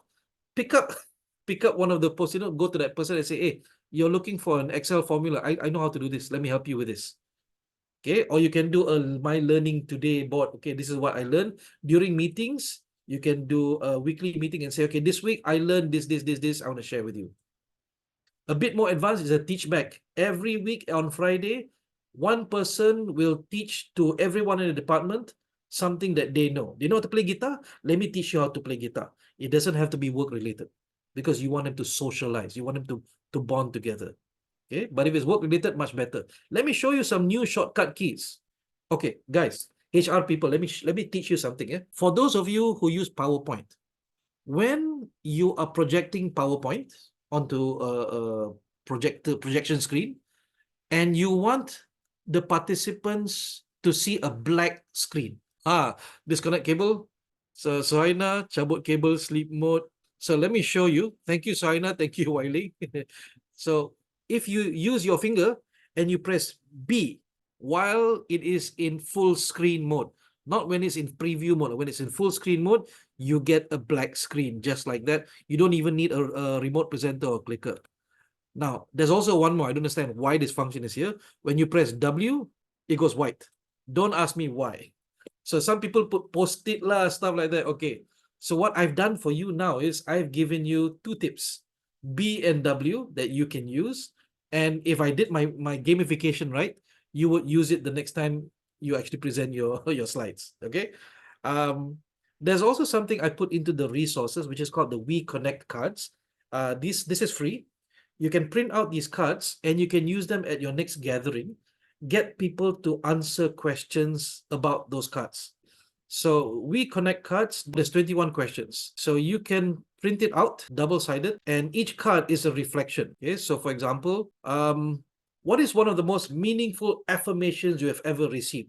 What has somebody said to you that made you feel confirm, okay, I'm doing this correctly? How would you like to be remembered? So if you answer this question to someone and they hear your answer, you are sharing your opinions, you're sharing your values, you're sharing your interests, you're sharing your experiences. What is something you do differently than most people? What are your hopes for what the future holds for you? What has been your greatest accomplishment so far? What is a talent or skill you have always wanted and why? What is a goal you plan on accomplishing this year? So look at all these questions. Yep. It'll be interesting to see how each person interacts. You can use this in your meetings, right? Before you start a serious meeting, you do something like this. And what happens is you start bonding people. Gamification is a word. It's a concept, yes. But it can only be applied after physiological and safety needs are met. Then you can work on it. Otherwise, I have seen organizations that try to gamify everything, but when I speak to their people like, la, nah lah, this all just nonsense lah. For example, there's a joke online where participants or employees say to their boss, we are very stressed out. We are very stressed out at work. And then the boss says, okay, we'll get you a stress management course. And then the employee say, no, you need to find more people because we're being overworked. There's not enough people to do the work. You need to recruit more people so that we have a balanced workload. And then the boss says, no, you need stress management course. For those who attended my class this morning, I said to you, training cannot solve everything. Gamification can only work when the first couple of needs are met.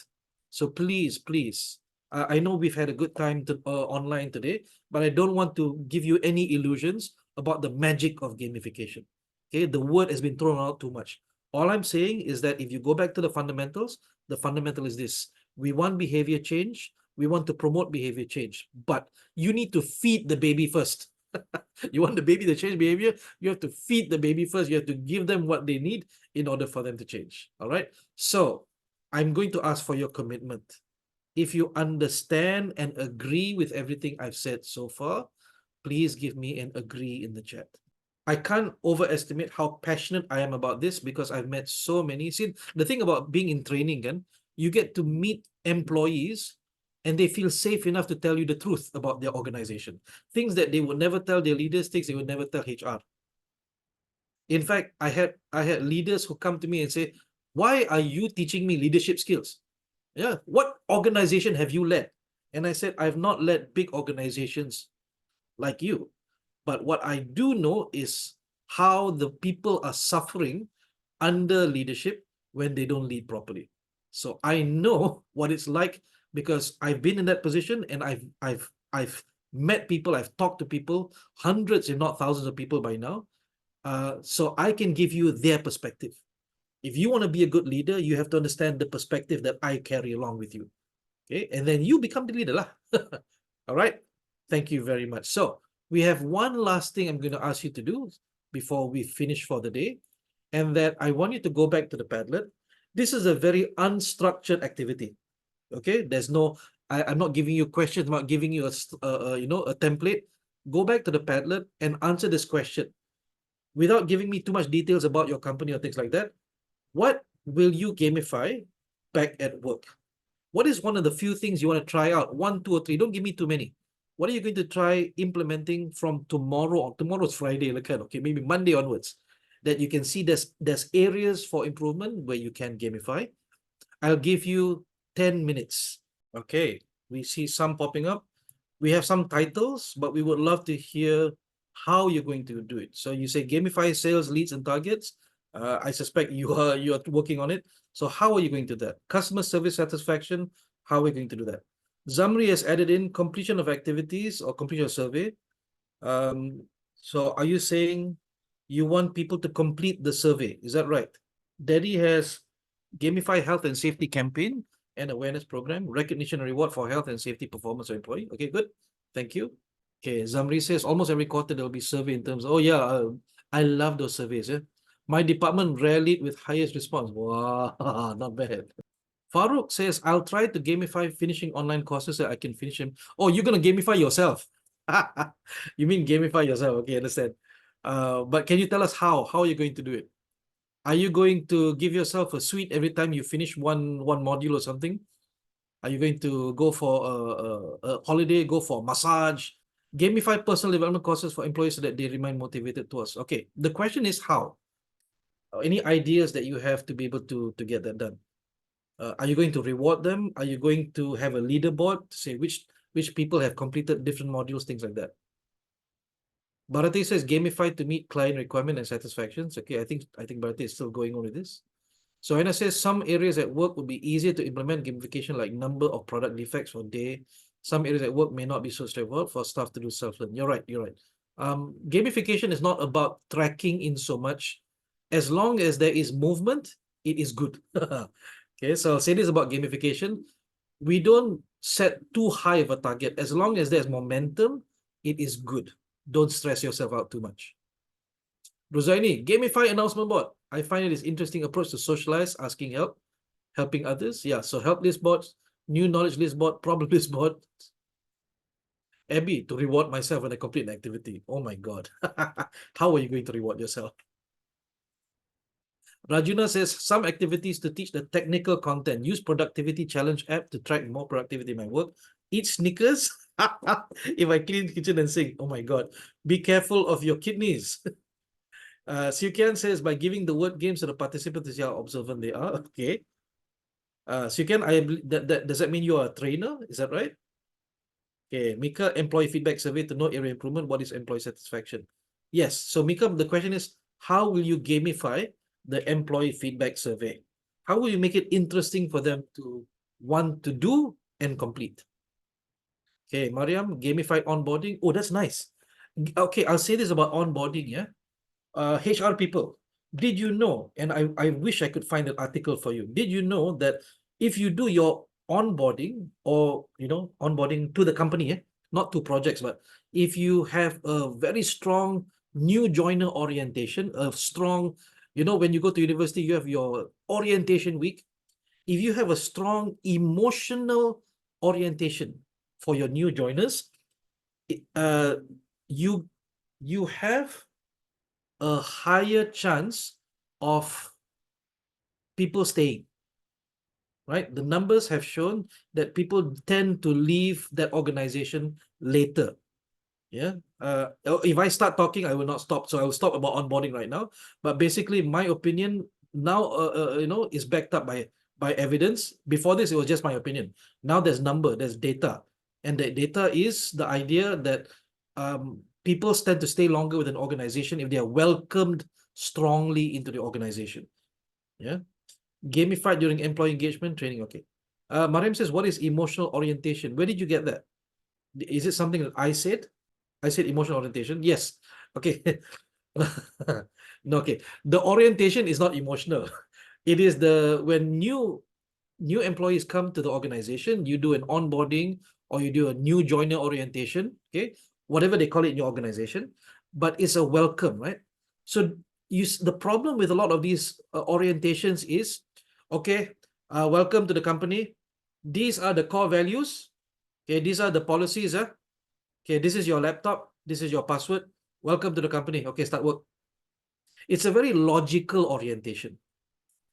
Okay, since you asked, I'm going to answer the question, right? One of my favorite jobs when I joined this company, even though I lasted only 2 years there, when I joined the company, my boss, who's from New Zealand, he walked me around the whole organization, 35 people. He introduced me to each and every one. And then, because he knows his staff well, he said, hey, this is Neo. His name is Neo, though. It's interesting. His name is Neo. This is Neo. Hey, you like games, right? Neo also likes games. So he actually manages to create a relationship between us that bonds us. And to this day, even though I'm not the organization, I still keep in touch with those guys because he created that bond upfront. So it took me almost an hour to go through the whole office because he was introducing me to everybody, telling them to spell my name correctly because my name is Nadzrin, which many people misspell, stuff like that. So, Mariam, does that answer the question? Emotional orientation is not an orientation that's emotional. You must make sure that there's a logical component and emotional component to it. I give you an example like this lah. Orang Melayu dulu, Malays of old, they used to have this ceremony called Majlis Menyambut Menantu, which is where the wife or the daughter-in-law gets welcomed into the house. Nowadays, daughter-in-laws don't get welcomed into the house. Once upon a time, they would welcome, they would properly. I have no other word for it. They would properly welcome her into the household. There is an official ceremony. And I remember going to my friend, his name is David, he's a Chinese tea ceremony where the new daughter-in-law would, pour tea, the new husband would pour tea for the parents. And that was beautiful. I love watching that. And I asked myself, orang Melayu ada ke benda macam ni? Only to discover we had it, but it's not being practiced anymore. So if you take that as an analogy, you onboard or your orientation for your new recruits, make them feel welcome. Make them feel like they're part of the organization. Thank you. Let's go and check the Padlet. Is there anything new here? Okay, Farouk will finish at least 20 minutes, then do something I like. Create a checklist and check it out. Okay, checklists are amazing for me. I sometimes will create on a checklist something that I've already done just so I can tick it and I feel motivated. Christopher, using ACE's approach to gamify the workshop using 4 quadrants of different personalities and collect as many characteristics. Interesting, good. Mirzat, gamify social office such as gauging social interaction and discovering new hobbies about person. Gamify work by successfully recalling past events that is helpful for the current problem. Umar, gamify employee style by giving feedback. Yes, should have problem listing board and problem solution as well as a team. Good. Norain says, come up with more interesting employee engagement activities and more meaningful since our organization started using the concept of one family. Yes, I like this. I think if you do one family, socialize should be a very strong component, but be careful. Not everybody likes to socialize, especially the very technical people. They feel stressed out when you force these activities on them. All right. Looks like everybody has completed the last activity. Thank you very much for coming. Let's take a look at a conclusion, right? So to practice gamification in the workplace, most important, like I said, a toxic environment cannot be gamified. Try your best, see what happens. People will actually become far more, annoyed. They'll become far more distrusting because they know the money that could have been used to pay them has been used to go to gamification, all of these beautification and stuff like that. So be careful about that. Number 2, experiment with activities to determine which works best because you don't know these people, right? Sometimes it's a hit and miss, but fail fast, fail forward and fail fast. And the last one is designed for actual engagement, not performative politics. I recently discovered this word watching KJ and Sharil's podcast, which is KS. I discovered the word performative politics, which is doing something just so to show your boss and the company, okay, we've done it. Okay, be very careful of that because it creates distrust with your employees anyway. So, ladies and gentlemen, my name is Nazrin. I am a professional learning facilitator and a learning and performance specialist. I run a company called EnSync Learning, and under EnSync Learning, we have created in Malaysia an academy for learning professionals. The capacity specialist in Cambodia, we have another one which we have called the Learning and Performance Academy. But the one here we've set up is called Academy for Learning Professionals. We run learning programs for HR and L&D people to be able to upskill themselves, everything from trainer to professional learning facilitator to virtual learn casting. All of that is there. We also have courses specific for L&D people that teach you about competency frameworks, instructional design, gamification. So Magic is a 2-day course that teaches how do you incorporate gamification into training programs. Class is learning coaching. How do you coach someone to improve their learning? Flip is learning facilitation. Learn is how do you design learning programs that can be easily assessed at level 1, 2, 3, 4, and 5. Virtue is virtual tools that you use for your online meetings, for your training programs, for your briefings, things like that. And Access is about creating assessment centers. So if you are interested, please get in touch with me. Also, if you have in-house trainers that you would like to upskill to become facilitators. So they are already trainers, but they don't have content. I have 5 workshops that I can teach to them so that they can become trainers in that content. Okay, so we're going to be running LEAP, which is leadership. So if we certify them, then they can teach this program for free. No licensing fees, no annual fees. They can even modify the contents for use within your company. They can teach it to anyone they want. That's it. Okay. After that, it's free lah. When you attend the workshop, you have to pay for the workshop lah. So we have LEAP, which is leadership, SPEED, which is problem solving, CLEAR, which is interpersonal communication, design, which is design thinking, and HATS, which is critical and creative thinking. So, ladies and gentlemen, that's all I have for you today. The only last thing for you to do is to do the post test. And all you have to do is just go to the link, get that done within the next 5 minutes. But effectively, we are done for the day. I thank you for your participation. I thank you for your attention and interest. I wish you all the best. I pray for your future careers. And if we meet each other sometime, somewhere in the future, please remind me where we met. But for now, thank you very much. Have a good day. Have a good weekend coming up. And Assalamualaikum warahmatullahi wabarakatuh. Bye-bye, everyone.